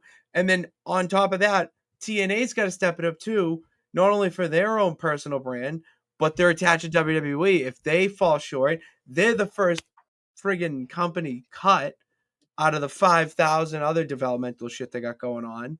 Yeah. Like, you got to think of it as in the greater good, to quote Mr. Matt Hardy. The greater good. You got to think of the greater good. I am the greatest good you ever going to get. You're damn right. To quote You're damn the right. Great Frozone. But yeah, Heat Wave. Frozone. We got to get that right. Got to get that right. Mrs. Frozone. That's true. Heat Wave, Lowell, Massachusetts, Sunday, August 24th. It is the first premium live event to be held in Lowell since Battleground in May of 2023. Damn. Yeah, Lowell's had a lot of big NXT pay-per-views. It was the host of Finn Balor, I think, winning, or Samoa Joe winning the NXT Championship. God, oh, they said you look like Boston Connor. Yeah, they said I look like Boston Connor. So yeah, it's accurate. It's accurate. It fucking, if the shoe fits, dude, call me Cinderella. All right. Yeah, I got my own story. You do give off Boston Connor vibes. That's fine. I take that. Yeah, that's not a bad thing. One last thing here in terms of WWE. What do you make of? I was intrigued to see this just from like a marketing brain standpoint. WWE and Minute Maid just teaming up, being an official drink of the WWE. I mean, yeah, dude. That's why I see Jey Uso on my Snapchat story ads. Just see Minute Maid pop lemonade. Up, and it's just yeet. Like it's smart. Dude, like, giant Minute Maid mascot. That's just because here's the thing: people are gonna want to buy that wrestler on the Minute Maid. So Minute Maid sees that and is going to rake it in because they're gonna like that's the thing with wrestling fans is that anything with a wrestler or at least their favorite wrestler on it, they're going to keep. Sarah still has a Fruity Pebbles box with John Cena on it. Okay, like that is what you do when you are a massive fan of a wrestler. Is that anything outside of the world of wrestling that they are on as a piece of merch or something, you want that to have. It's an expensive box. Yeah. That's when it's worth something. Like right now, the cheapest one is $40 on eBay. Yeah, dude. It's a $40 piece of cardboard. Dude, that would buy my coffees for a week. I'll tell you right now. Buy my coffees for a week. That's value. I don't care. We are going to bring in Intern Jacob to the screen to get his overall thoughts on what he just experienced listening to. Yeah, dude. What's Pat Pitt's Wax Poetic about the world of wrestling. Jacob, where's your brain right now in terms of 1 to Philly pretzel? Dude, it's like I wouldn't say Philly pretzel, but I'd say a Wawa pretzel. That's where All I'm at right, so right I now. probably, dude, I'm Thick crossing. and twisted. And Damn right, that's how I like them. and warm. And warm. And warm. You know you gotta get those I Wawa like 'em. pretzels and throw them in the microwave for like 30 Yeah. seconds. Called put-ons. You're welcome. So it's not quite like this, but it's more like Yeah. We're not talking about this Yeah. or this or this. We're talking about this. What Yeah. do you? I can't get into pretzel talk right now. I'm talking about SpongeBob. I know you are, but Oh. my mind was, I was getting real horngry because like Ornery. you started talking pretzels and I was like, oh, you're gonna put some like hot cheese sauce on that warm pretzel? This guy. Like Randy watching the Food Network. What did you just make of? Statement, though. What did you just make of Pitts' brain? Kind of just like Dude, breaking all of that down as somebody who knows nothing, doesn't pay attention to wrestling at all. Just how like in depth Pitts' brain can get. it was pretty impressive, honestly. Am I gonna watch wrestling? No, but it was pretty cool to hear for like an hour. So I enjoyed it, but love you, Pets, but not gonna watch wrestling still. If you wouldn't watch it, like, all right, I'm gonna give you a scenario. I've tried to watch So it with there a is- few times and I just couldn't. You couldn't do it? Nah. Damn. All right. We'll go, I'm telling you, I'll make you a wrestling fan. At least appreciate an ally. You're gonna be an ally. I'll be an ally. I don't know There if I'm we gonna go. support. I'll be an ally though. We Wrestling. need allies in this war. That's what we always need. Pitts, did you not mute your phone? What is that ringtone? Need my love. Call me on my cell phone. What's poppin'? All right. Hey, thanks for calling. I'm kind of doing something right now. All right. Now I got to explain what I'm doing. Thank you. All right. Love you too. All right. Listen, I am sick of getting calls that aren't about wrestling. All right. I'm sick of getting calls about nonsense that I can't give you the answer you want. But you know where I can give you the answer that you want? Shut up, Frank. You know where I can give you the answer that you want? In the house, in the Pitts house.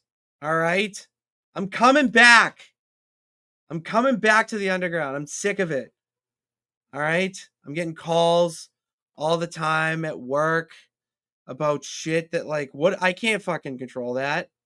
Or I'm getting calls about something, you know, that I at home or in personal life, like, oh, I need your insurance information. No, you don't. Shut up. You know what you need? What I think about Gunther versus CM Punk at SummerSlam. That's what you freaking need from me. All right. And I have no nights off, which is it's amazing, to be honest. The only good thing going on really right now in life. And I love it. But here's the thing. The peeps love Sarah. So I love the peeps, but it seems like they don't love me back because they ask Sarah her opinion and she gives it. And it's great. It's great. It's very insightful. But like, I don't agree with it all the time. All right. I have my own takes. I mean, I love Roman Reigns. Ask her take about Roman Reigns. No. So I've decided here that I need to go back down. All right. I came up for air. I'm ready to hold my breath in the underground. And the only way that I'm going to come back is if I get my peeps who do tune in for me and you too here in the underground to call me. All right. Do you want to hear hotline bling? We'll make my hotline ring by calling my number, leaving your voicemail about anything in wrestling. Yeah, WWE is great, but like, did you know that there's TNA? Did you know that there's All Elite Wrestling? Did you know that MLW, Major League Wrestling, is a thing? Beyond Wrestling, Limitless Wrestling. I know it all, or at least a little bit, because that's why I'm the Renaissance man who always thinks he can. All right? I'm the champion of the peeps for a goddamn reason. The show's called No Nights Off because I'm watching wrestling every single night till I pass out. No one does what I do. and you think you do. The IWC thinks they freaking know everything. Here's the thing, you fucking don't. All right? Sometimes it's brain rot to read the words that you attempt to tweet on the internet. And I want you to bring that energy to the show. I want you to call the line. It's going to be down here. Call my line and give me your take. Because if I agree with you, that's great. If I don't agree with you, that's great too. Because we're talking about wrestling. God's greatest gift to his free world.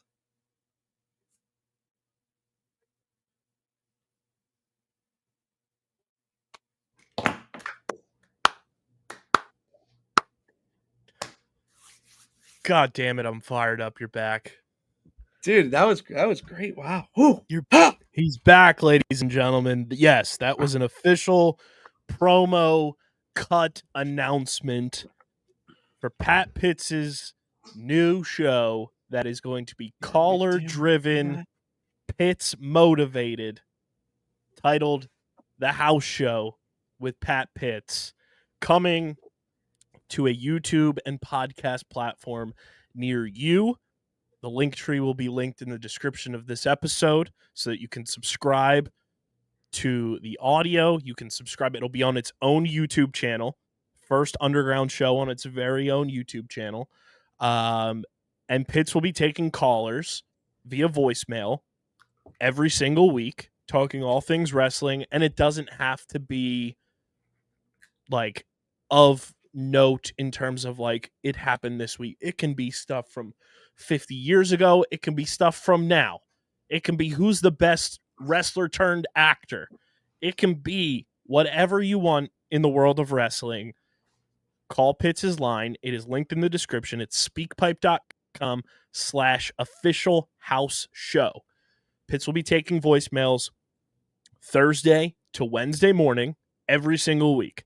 Pitsy will be recording the show on Wednesdays, and it will air every Friday on the House Show YouTube and on the House Show podcast platforms. Pat Pitts, you have your very own wrestling show here at Underground. Yeah. I feel like Triple H right now. I feel like I got to hit a thumbs up photo next to you. Oh, I would love that. See, that's a goal. I met Triple H once, and it was not the appropriate time to ask for a finger point photo. He was watching his niece play softball at Quinnipiac. All right, I was leaving because I was working it. He was there like on his phone. I'm like, I'm at least shaking your hand. Holy shit, how big was that hand? I want to shake your hand. That's all I want. I just want a handshake. Say I introduce myself and I want to get out of there.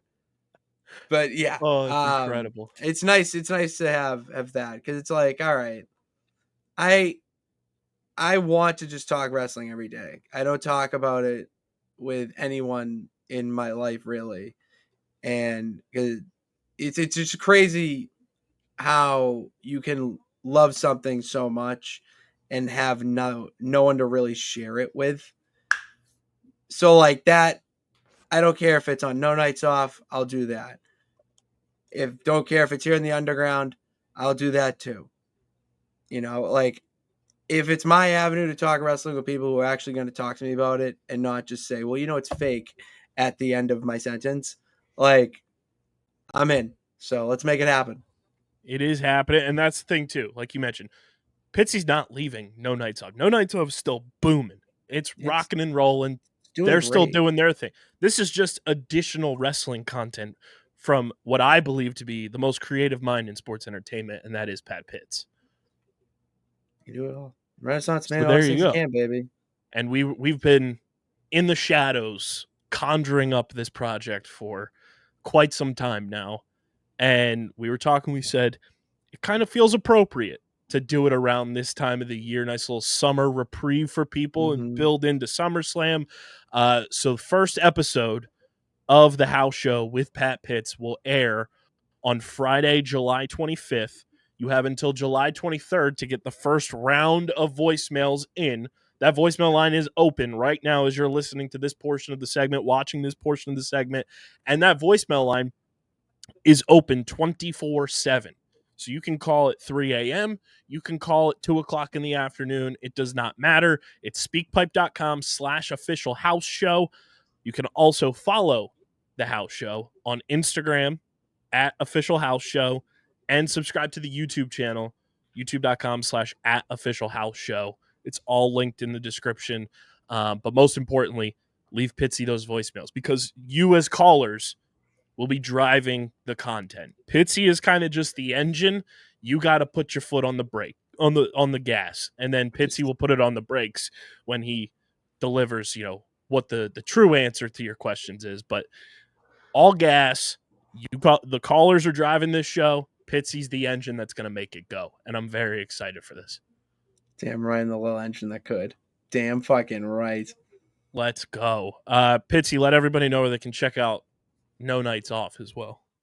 Yeah, we're on YouTube as well. So after you hit subscribe and the bell notification here, you go over to No Nights Off on YouTube and hit the subscribe and bell notification as well. We go live Tuesdays and Thursdays every week. Tuesdays, we're breaking down Raw on Netflix. And on Thursdays, tomorrow, we'll be breaking down everything in the world of wrestling. As I said, Sarah is the WWE brain of the operation, but I am the everything, a little bit of everything type of guy, where we talk AEW on that show. I'm going to give my thoughts on All In. I still have yet to watch it because, Kyle, there were 5 wrestling shows this weekend. All right? Like, you can't keep up with them all sometimes. You just can't. And with family in, I did get to watch Saturday night's main event with my nephew, which was really cool. He got to see Goldberg get his last match. So go check that out every Thursday and Tuesday. And then we post new videos every day, along with other stuff that I'm working on for that channel specifically. Kyle, I got the Nonsense Wrestling Federation right now, okay? So I'm not going to go into the whole breakdown of that because that's why you got to tune in tomorrow. Show I give an update every week about my universe mode. And tonight on Sarah's part of the NWF, she has Raw. We need a number 1 contender, Kyle. Who's going to face the champion at the next pay-per-view? So it's either going to be Mario, Rhea Ripley, that's Superman. I don't know. It's Sting. So one of those 8 people is going to face the world heavyweight champion, Gunther. I feel like it's pretty timely for Superman to get in the ring. Dude, that's what I'm saying. He's got to push the new movie. That's why they have him in the match. Cross-marketing. Like, we know how to do it in the Nonsense Wrestling Federation. And that's not even the craziest person I have. That's why you got to tune in. That's why I'm not telling you, because you got to tune in tomorrow. I'm giving out a breakdown of the last pay-per-view of what happened. Just incredible stuff from that wild really brain of yours, Patty Pitts. Dude, it is incredible. One last thing. Cody Rhodes gave the Big Dumper a championship belt for winning the Home Run Derby. And Kyle Schwarber hit some absolute nukes. And one of Kyle Schwarber's walk-up songs is obviously Cult of Personality. Patty Pitts, your thoughts on the wrestling crossover into baseball this past week at the All-Star Game? Fucking love it. Any crossover into a major 4 sport gets me like fired up. Like that's what gets me up in the morning. You know what I mean? Like, so, and it's just great for everyone involved. And I think the biggest thing I love about it is that everyone gets a belt. It doesn't matter if you're a wrestling fan or not. All right, Jacob, if you were handed a championship belt right now, would you hold it up in the air? Oh, hell yeah. Yeah, damn right. You're a wrestling fan. There we go. I already turned you into a wrestling fan. It was so easy. Like, that's what it is. Like, if you hold that belt and you visual like, I'm the champion of the world, guess what? That's fucking pro wrestling, baby. So if I gave you like a trophy of like a sport you hate, you're not lifting that shit up. But that's what I mean. But wrestling is that, like, it's the pageant, it's the like all that, and a belt is the most wrestling thing, boxing, combat of anything. Yeah, I guess it's that you give me merging a into belt, I'm pulling that shit up. Exactly. Well, guess who is also owned by WWE, UFC? They're the same company, TKO. So, Kyle, I can make anyone into a wrestling fan. Maybe we have people call in who are not wrestling fans, and I just turn them into it and It's realize very that what they're true. watching already is pro wrestling, whether they like it or not. I've also heard rumblings that one of your favorite people at this company has heard that you have a voicemail line that lives in the beautiful area of Delco. So Dude. All right, I have Saying. enough people that have my number or have a way to me. Jacob doesn't even know who I'm talking about, which is the best He part. doesn't? You haven't has met not him? yet. Oh my god, Don't know dude. who we're Yeah, talking that's about. fucking he's pro That's wrestling. lore right there. That's lore. That man. That's Oh 30 my plus God. year old lore. Oh, So there you go. Cat. Maybe Haley calls into the voicemail line, Harrison. Dude, yeah, maybe any she does. species. I don't care. As long as I can communicate. I don't speak my own language at my job anyways. I'm bilingual, bitch. Like, We love it.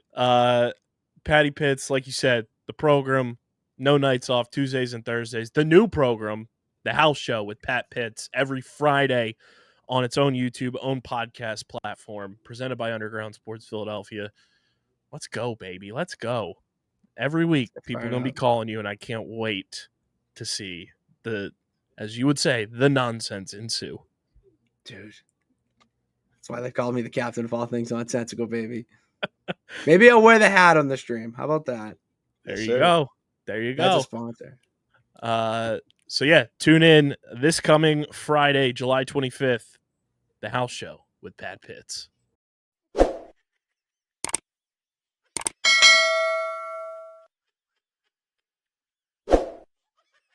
I'm Mayor Anthony Finucci. If you're looking for the right location, think Vineland, New Jersey. Our pro-business approach is supported by financial incentives, workforce development programs, and other resources which can give your business a competitive edge. Whether you're starting a new business or expanding to new markets, our business environment, infrastructure, accessibility, and quality of life make Vineland an ideal location. More information about how we can help your business grow can be found at vinelandcity.org. Vineland, New Jersey, where it's always growing season.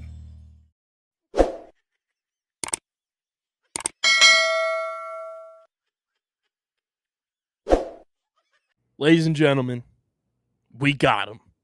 We fucking got him. Pat Pitts has his own show here on the Underground Sports Philadelphia Podcast Network. It has been quite some time since we have added a new program that we have fully felt comfortable about. The last one obviously being Underground Circuit, formerly known as F1 Underground, when we first added it to the network, which was all the way back in 2023.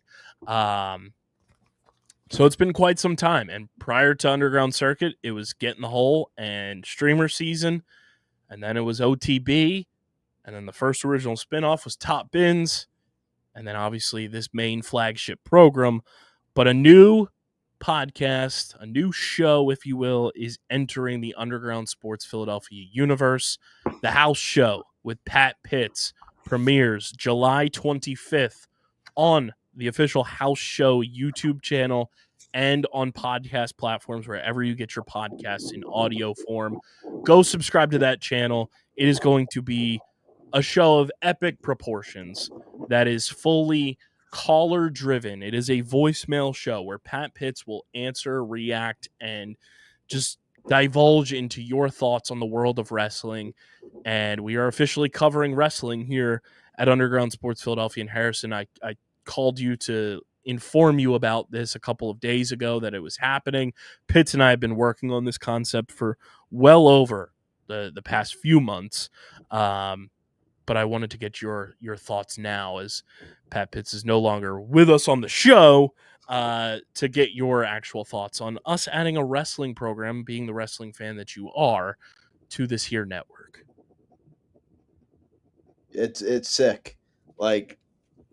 I mean, we needed another wrestling show on here, and I do love talking wrestling every once in a while, but Patty Pitts is such a great personality, and he's gonna be perfect for this host position. And I mean, that goes without saying. Yeah. Harrison will be making appearances on that show. Absolutely. We have a certain wrestling. Yeah, Harrison will be he'll be kicking it on the house show with Pat Pitts from time to time. One of our good pals from the ever so phenomenal place of Delco has caught wind that this show is happening and might be calling in quite a bit to the house show. Plus, I mean, Pitts isn't stopping No Nights Off with Sarah. That show is going to continue to flourish and be awesome. But we just felt that needed to be its own entity and continue operating the way that it is. And Pat Pitts just wants more opportunity to talk wrestling. And Pat Pitts is an institution of this company. You know, he's an OG addition from the outside in to Underground Sports. And we have been trying for years to figure out the lane to get Pat Pitts off the ground and being successful here. And we truly think we have found it. So everything you need to know about the house show is linked in the description. Go subscribe to the show. Go subscribe to that YouTube channel as well. And every Friday, you will get a new episode of the house show with Pat Pitts. Very, very excited about this addition to the network. A brand new show coming to Underground Sports Philadelphia, premiering on July 25th, a week before SummerSlam, which was very intentional by us in terms of just the scheduling, because then Pitts will have a show under his belt, all pun intended there, and then SummerSlam will happen, and all of the freaks and geeks, respectfully, will be calling in to get Patty Pitts' thoughts on SummerSlam, which I'm very excited about. So the house show, the newest podcast here at Underground Sports Philadelphia. Pat Pitts was also brought to you by our awesome pals at Kenwood Beer, the official beer partner of Underground Sports Philadelphia. It's a refreshing light beer, just 4.1% ABV, 120 calories, just 8 grams of carbs. You guys can go to kenwoodbeer.com, use the Kenny Finder to see who's got Kenwood Beer on tap in the Philadelphia, New Jersey, Pittsburgh, Maryland, and Delaware areas. You can also find Kenwood Beer at your local liquor stores in those markets. And if you're going to the Man Center, which I saw a lot of people who were taking in fish this weekend, Harrison, they were cracking open the tall boy Kenny's at the Man Center as they took in the fish experience. You got it when you're watching fish. Come on now. Kenny and the fish. Again, that's kenwoodbeer.com. Must be 21 or older to do so. And as always, guys, please drink responsibly. Harrison, we no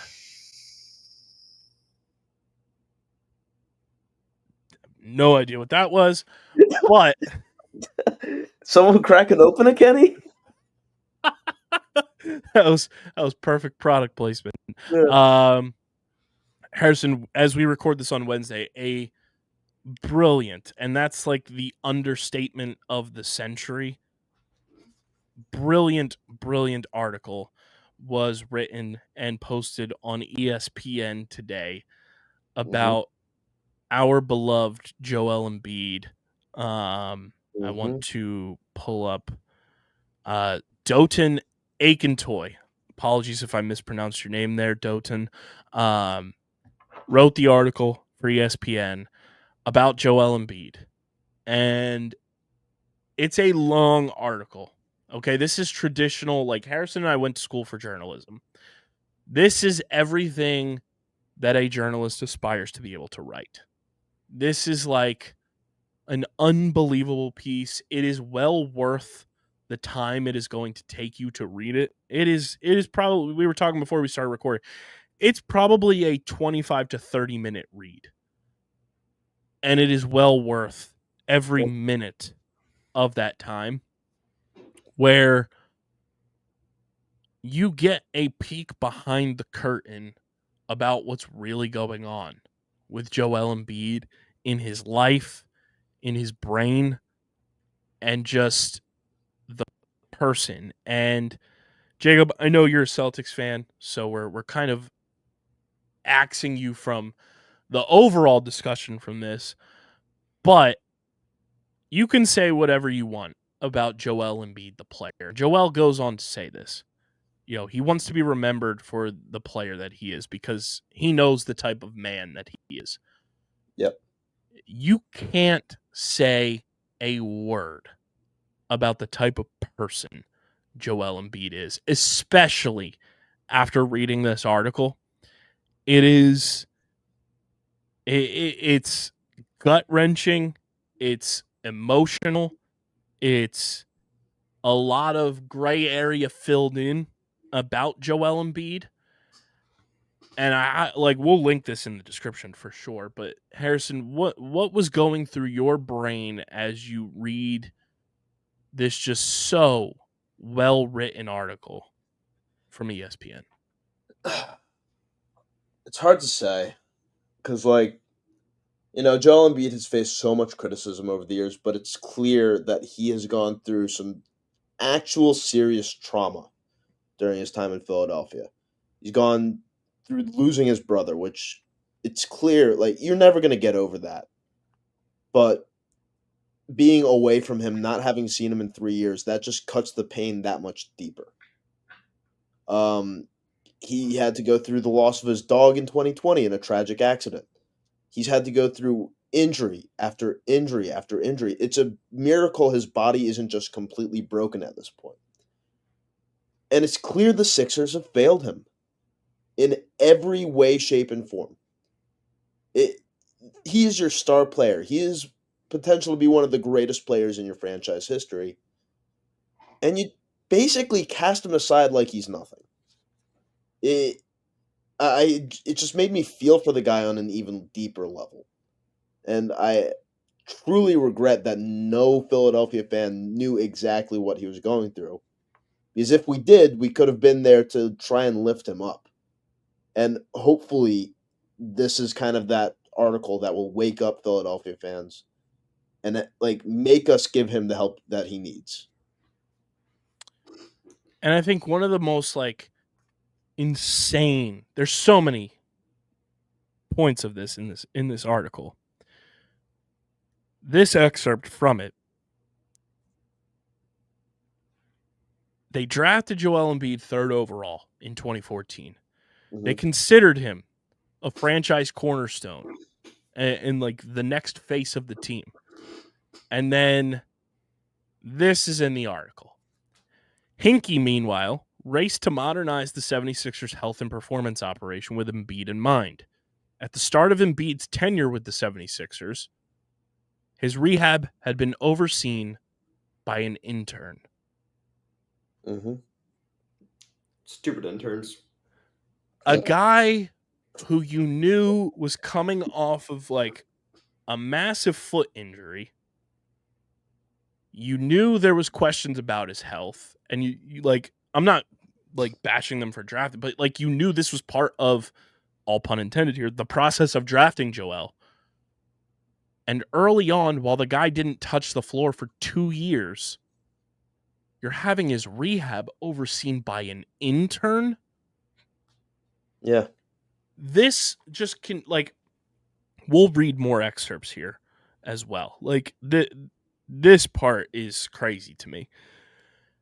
In February, before a loss to the Milwaukee Bucks, Embiid told ESPN's Lisa Salters that he would need another surgery, which reportedly surprised the organization. Morey acknowledged that surprise in our meeting. Quote, "If you don't want to listen to me, then I have to find something else to make sure that I'm going to be listened to," Embiid tells me. "When I told Lisa that, I think it was a cry for help. It feels like everybody refuses to acknowledge what's actually going on." Yeah. Yeah. It was a painful read. I can't lie. It hurt on a deep level. And this quote from Nick Batum on Joel's knee injury.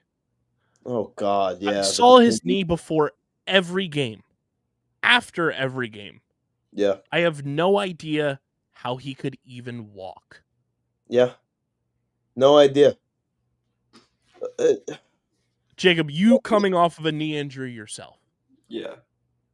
Hearing that, this is like the equivalent of one of your teammates seeing you go out there doing all of this ramp up to play in one singular game and then sitting next to you in the locker room and seeing your knee and being like, "Hey, yo, how the hell are you walking right now?" It's crazy to wrap your mind around it that Joel Embiid is such a competitor in that sense that he was willing to exhaust every possible means to go out and play in one basketball game, to where when he's done, a fellow teammate is seeing his knee and being like, "How the hell did you just do that?" you shouldn't be walking right now. It's crazy. And on top of that, it's like the organization knew there was this issue, and they were still trotting him out there. That's what drives me crazy, because this happened early in Joel's career when the Sixers were not even remotely close to being where they were even, 2 years ago. Mm-hmm. It'll live rent free in my brain forever. That ESPN primetime game where they threw Embiid out there against the Rockets when he shouldn't have been playing. All because it was a primetime game at home. This organization, and I'll say it until I'm blue in the face, it all starts at the top. This is with any organization, good, bad, or in between. You know if a team is good, you know if a team is bad, or you know if they're in between and mediocre by who's running it at the top.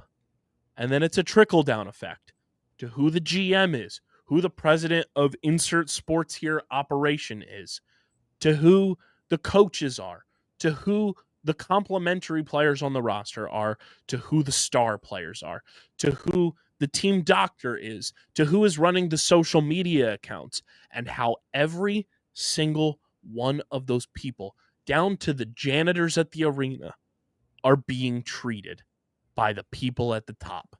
And I've gotten angry seeing people talk about how it's a, quote, lazy take to blame everything on Josh Harris. It's a lazy take to blame everything on ownership. Do you hear what you're saying when you say that? You're talking about how it's lazy to blame ownership for the dysfunction that this organization has had in the entire Joel Embiid era. You're talking about an organization who willingly kept people in the building following Burnergate that knew Brian Colangelo was tweeting sensitive information about players' medical records on a burner account. You kept people in the organization from that regime who are still here to this day. How do you expect your franchise cornerstone to trust anybody in this organization when that is the case? How do you trust your franchise cornerstone to believe in the vision you're setting out for your team when Joel goes on to say this year in and year out? It is a fucking turnstile, and he doesn't know who he's going to be playing with on a yearly basis. Mm-hmm. There's no continuity for this organization. You have to Google who the goddamn starting five is every single game last year because of how poor it was. Mm-hmm. And the fact that Joel, and Joel is not like crystal clear in all of this. There's definite faults of Joel Embiid in this article, and it most prevalently sticks out to me, Harrison, when it's written about him having thousands of unanswered text messages and hundreds of missed phone calls. To me, that is like the ultimate, and this is just me talking about this. I don't want to put any ill will on Joel for this, but that is like an ultimate silent cry for help. Joel, I feel like if the Sixers were an aptly run organization, Joel would have a one-on-one personal therapist to talk to, or just somebody in the organization to go to that he knows he can trust to get all of this out to, and be able to just work his way through the death of his brother, work his way through that death of a pet who meant so much to him, to work through becoming a dad at a very young age. And yes, Joel is a young dad. To deal with just his upbringing, and it gets talked about in the article as well, where he comes from, what he dealt with as a child, being a married man now, and so much more that I feel like it would be so beneficial for him to just be able to have somebody he can trust to talk to. But that's the whole point of this, is everything Joel has gone through since getting to the NBA and even prior, he has unbelievable trust issues. Mhm. And quite frankly, I can't blame him for having those, but he needs somebody that's a consistent figure in his life to be able to turn to. And like, say what you want about the guys like Pat Bev and you know, those type of veterans. I felt it was such a positive impact when Patrick Beverley was on this team because, you know, is Pat Bev the ultimate, you know, Hall of Fame basketball player? No. But he is the quintessential, like, veteran that you want on a team for a guy who's in his prime or a young player to turn to just pick his brain. He's that type of veteran. He's the type of guy that you feel comfortable going and talking to. And I feel like when they traded Pat Bev, that was, you know, a misstep by the organization. When they traded, you know, the countless veterans on this team that gave Joel like an anchor to feel comfortable. Most notably, obviously, Jimmy Butler. Like, every single time they've just pulled the rug up from underneath Joel, and he's had nobody to go to when that happens. He talks about how he felt they were just a couple of roster tweaks away with James Harden being on this team to being an ultimate competing team for an NBA title. And you go and trade James Harden, and now James Harden doesn't even talk to Joel Embiid. Like, that's a guy who the entire time James Harden was here, love him or hate him, Joel talked glowingly about him. Tyrese Maxey talked glowingly about James Harden and what he did to develop his game as a young guard in the NBA. The fact that Joel doesn't have one of his best friends and a guy he's looked up to his entire career in James Harden talking to him anymore because James Harden feels some type of way about the Sixers organization, about Daryl Morey, and probably thinks Joel had something to do with it. And that's just not the case. Like, that's the regular person equivalent to having a best friend, and then all of a sudden something happens where you're not even involved and you lose your best friend. And that's happened twice now in Joel's career, from Jimmy Butler and that whole incident happening where he gets traded and the Sixers, obviously Jimmy says, chose Tobias Harris over him. They chose Ben Simmons over him, if you really look into it. Mm-hmm. And now with James Harden, it's just like Joel cannot catch a singular break and just have one iota of normalcy in his career on and off the court. And I think the one true sense of normalcy has been he's a phenomenal dad, he's a phenomenal husband, and that's been like his anchor. But outside of that, that's why he's so sheltered. That's why he turns to his wife and turns to his son, Arthur, as being his motivation. Because everything else around him, because of these built-up trust issues that he's had both on and off the court, he has nobody to go to. Like, it's evident he doesn't trust Josh Harris anymore. It's evident he doesn't trust Daryl Morey anymore. It's evident he doesn't trust a lot of guys on this roster anymore. He talks about how he knows who the leak was, the snitch was from last year in November when the whole report comes out that Joel was, you know, being lazy and late to team meetings and stuff like that. He talked about how he knows who it is, but he's not going to speak on it because the past is the past. And like, even this year, like everything with fuckhead Marcus Hayes and all of that going down, like that's just even more fuel to this fire of Joel having trust issues, that he has people that are credentialed media still slandering his dead brother's name, still talking like in a negative connotation about his son. And this is why I will forever defend Joel Embiid and will always be one of his biggest fans until my dying days. He is just, he's so misunderstood from the outside looking in.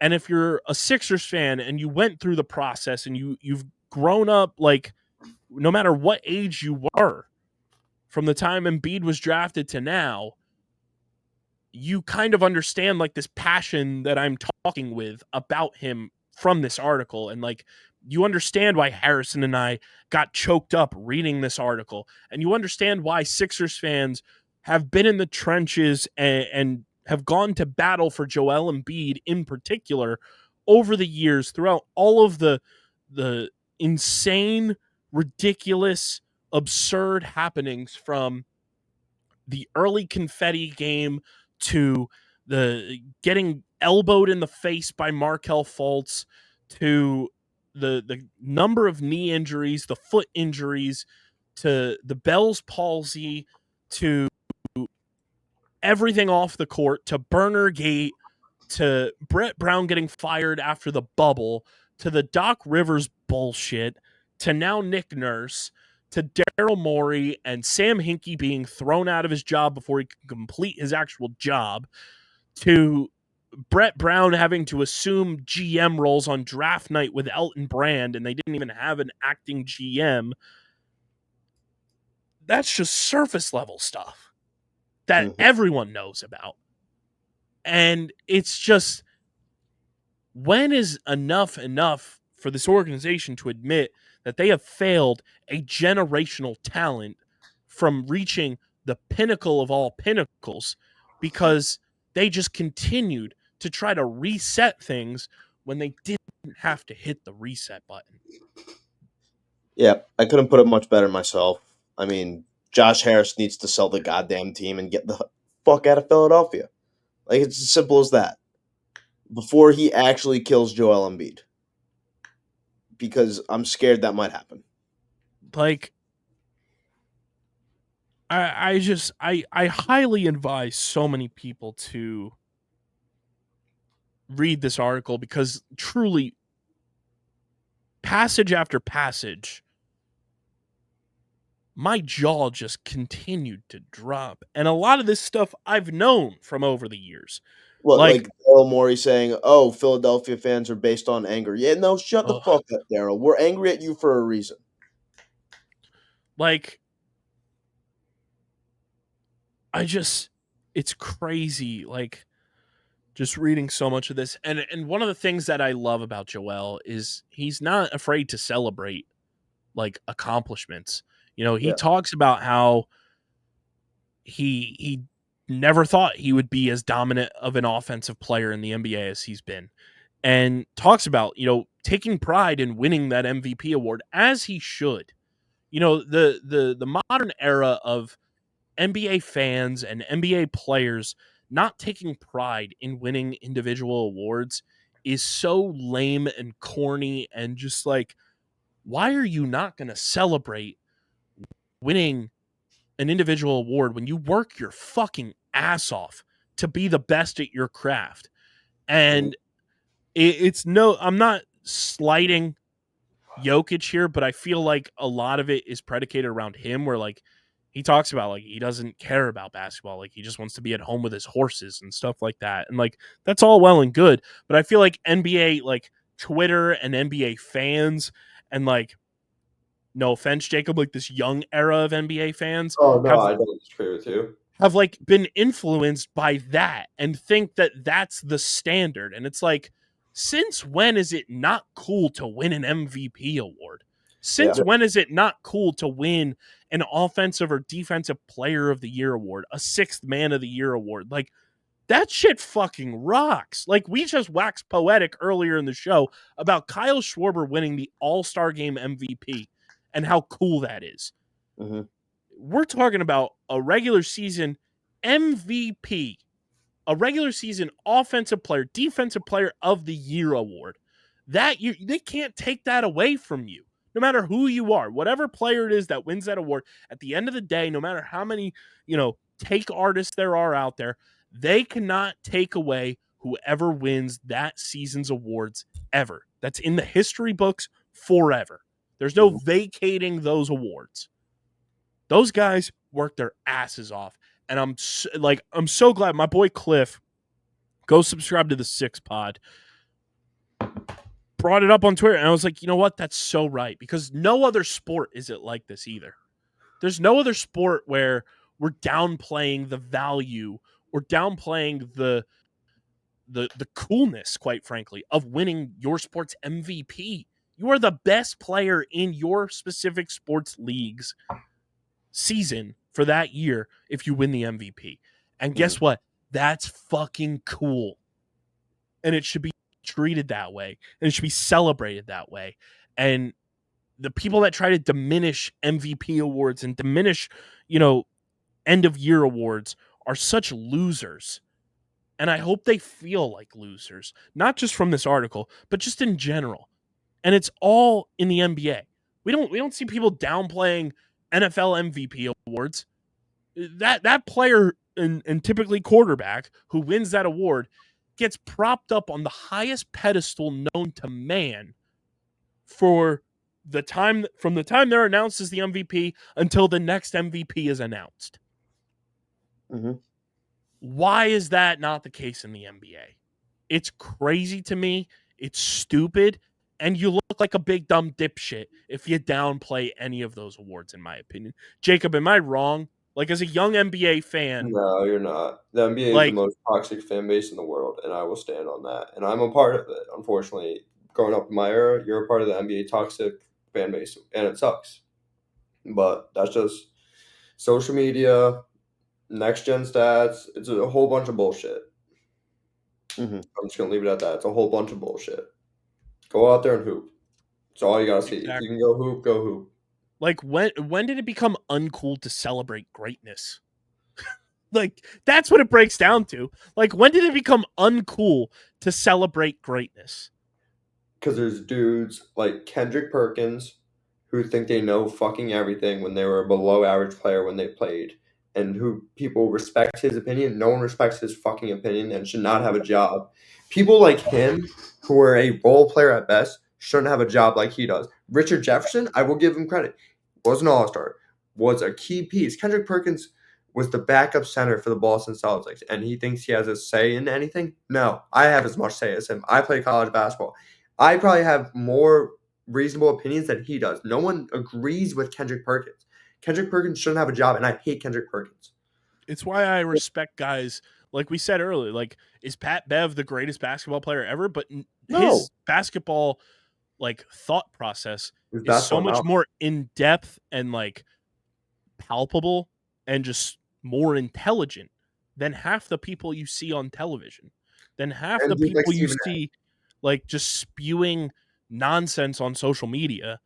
And again, I'll say it, I'm going to put it on a quote card, quite frankly.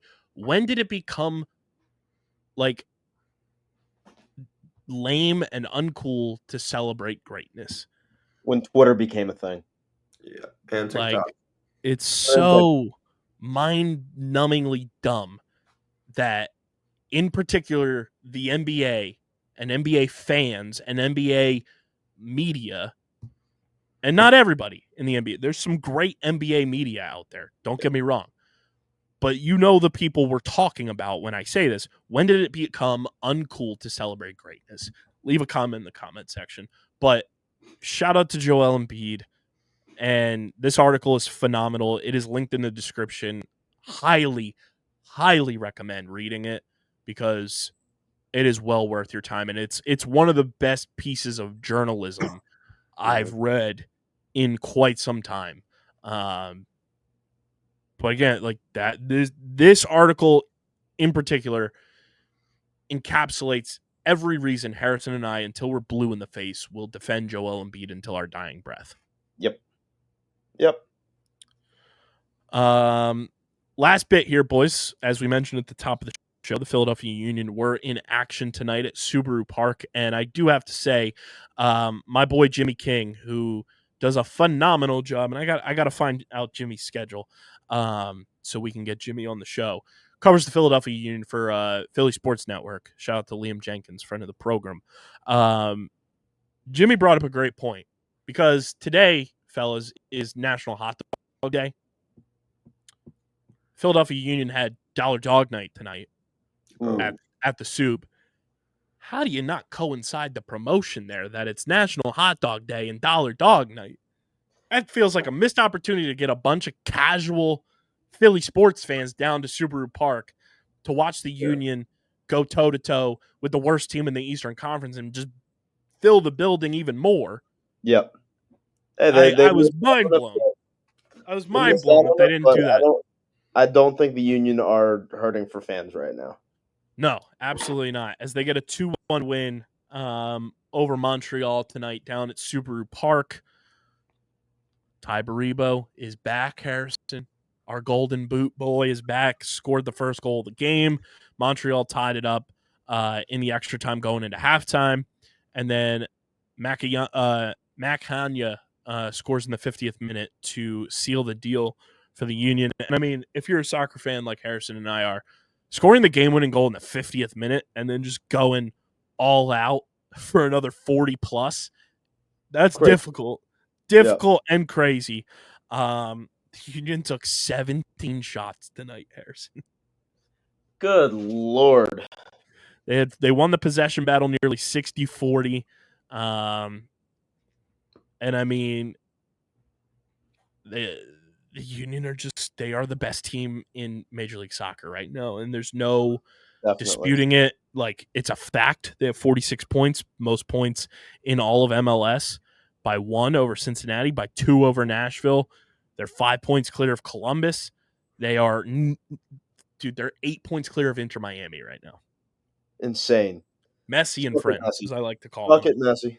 And I mean, like, this team continues to just find ways to win, and it's not like they're like struggling for wins. They're just like, yeah, a team may score on us, but we're going to find a way to battle back and make this look like a as easy of a win as possible.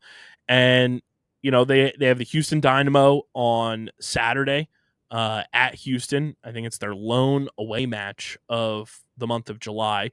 Houston's a fringe playoff team right now. They're 2 points back of 9th place in the West, so like should be a winnable game for our Philadelphia Union for sure.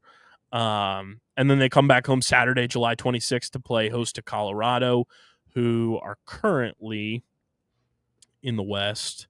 Colorado, again, fringe playoff team. They're right now 8th place in the Western Conference. So should be an easy way for the Union to close out the month of July with a clean sheet pretty much outside of the lone game that was gifted to them by the refs to Nashville in that 1-0 loss with a red card and extra time to give Nashville the win. But since then, the Union have gone on to beat the New York Red Bulls 2-0 at home last Saturday. They win today against Montreal. They should beat Houston. They should beat Colorado. A 4-1 month in the month of July in the dog days of an MLS schedule now. That's fantastic. Mm-hmm. So sick. And I mean, on top of that, they've got a match August 2nd against Eintracht Frankfurt. Then they've got Toronto on August 9th. Then that U.S. Open Cup quarterfinal on August 13th. Then they go up to North Jersey to play the New York Red Bulls on August 16th. Then Chicago comes to Philadelphia on August 23rd. And then they go to Cincinnati on August 30th. And that's a loaded slate of games in the month of August for our Philadelphia Union. But they remain in first place, and that's fantastic. Harrison, I do have to ask you, did you see these vintage throwback MLS uniforms that were released today? They're my days. You need one. They definitely need one. Jacob, I'm going to send you these jerseys just from a drip standpoint. Right. These jerseys are awesome. There's one in particular, Harrison, I'm wondering if you're on the same wavelength as me with it, that I'm just like, oh my God, this is one of the coolest jerseys I've ever seen. Yeah, it's so sick. Which one stood out to you the most? Because there's one in particular for me that I'm like, I'm not even a fan of this team, but I need it simply because it rocks that hard. I'm sending the overall photo from MLS in the group chat, but there's one in particular. There's multiple that I'm like, wow, I would rock these, but there's one in particular that I'm like, oh my gosh. I gotta find them again here, but I just these sent are it in the group chat. okay. But The second row to the left. oh yeah, the Clash, the Clash one. Clash That's is good. That's one I would wear. It's not the one that I'm like, oh my I like gosh, the I loons need. low key. The loons are tough. The Loons one is tough. That's Charlotte. another one that I would wear. Charlotte's nice. Is it That the Seattle Yeah, I Sounders was gonna with say the Seattle Orca logo Yeah. is a beaut. Yeah, That they're thing all so good. is gorgeous. I also love that Colorado Rapids jersey.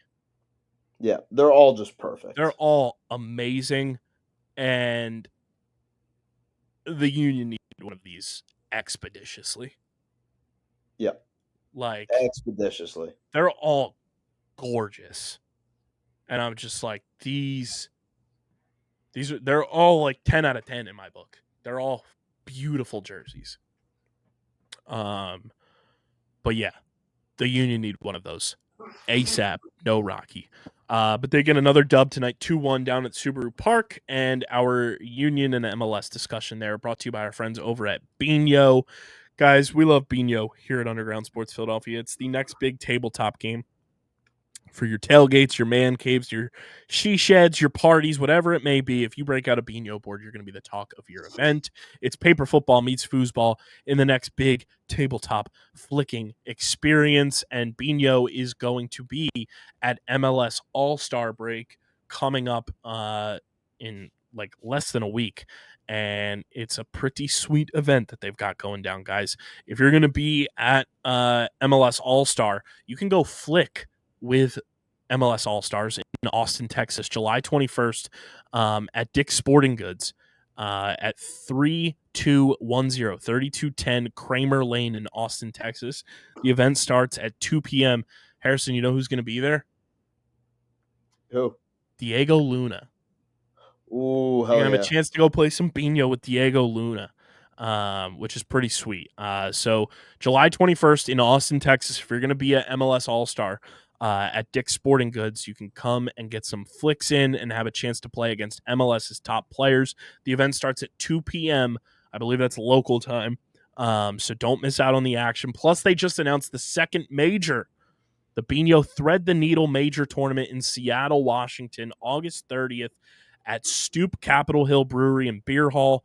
You can secure a chance to be a tournament major champion and win $1,000. So if you're in the Seattle area, highly recommend going out to the Bino Major. It's one of the cool things they do is having these tournaments that are like officially sanctioned and everything. But you can get your own Bino board as well. Shop with our link in the description. And when you go to checkout, use code Bino Bennett 62. That's code Bino Bennett 62. You get 10% off your next purchase from our friends at Bino. Again, use our link in the description, shop with our pals at Bino, and use code Bino Bennett 62 for a generous 10% off your next purchase from our friends at Bino. That is all we've got for you guys on this one. Make sure you're following us on the socials at Underground PHI across the board. Subscribe to the pod, Apple, Spotify, wherever you get your podcasts in audio form. Leave us a 5-star review.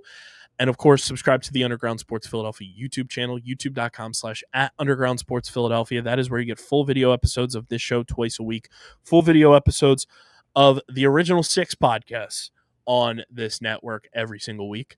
So be sure to leave a like on the video, drop a comment in the comment section, and click that bell icon so you know whenever new videos go live. And like we mentioned too, subscribe to the House Show YouTube channel and podcast feed, wherever you get your podcasts. They are all linked in the description. Go support the boy Patty Pitts with this new venture coming from Underground Sports Philadelphia. And shout out to Pitsy for hopping on the show this week with us. And as always, guys, this show is proudly presented by the city of Vineland. And whether you're a new company looking to expand, maybe you're looking to relocate, or you're a new business startup, selecting the right location is critical to your success. Vineland, New Jersey offers both an affordable business location and an excellent quality of life. The city's economic development department is a one-stop source for making your project, move in the right direction, move it through the development and approval process, and make it as smooth as possible with the fastest turnaround times in the region. If you're considering potential locations for your operation, contact the Vineland Economic Development Team at 856-794-4100. That's 856-794-4100. Vineland, New Jersey, where it's always growing season. And big thank you to Security 21 Security Systems and Paul J. Gillespie Incorporated for their continued support of this podcast. This has been episode number 760, a big announcement. Kyle Schwarber's the All-Star Game MVP edition of Underground Sports Philadelphia. For Harrison, for Jacob, for Patty Pitts, I'm your boy KB. We will catch you here on Monday as the second half of the season gets underway.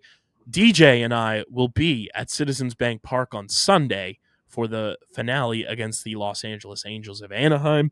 So don't miss out on that, because the last time Deej was at Citizens Bank Park and the Phillies played the Angels, a lot of magic happened back in the 2022 season. I'll tell you that much.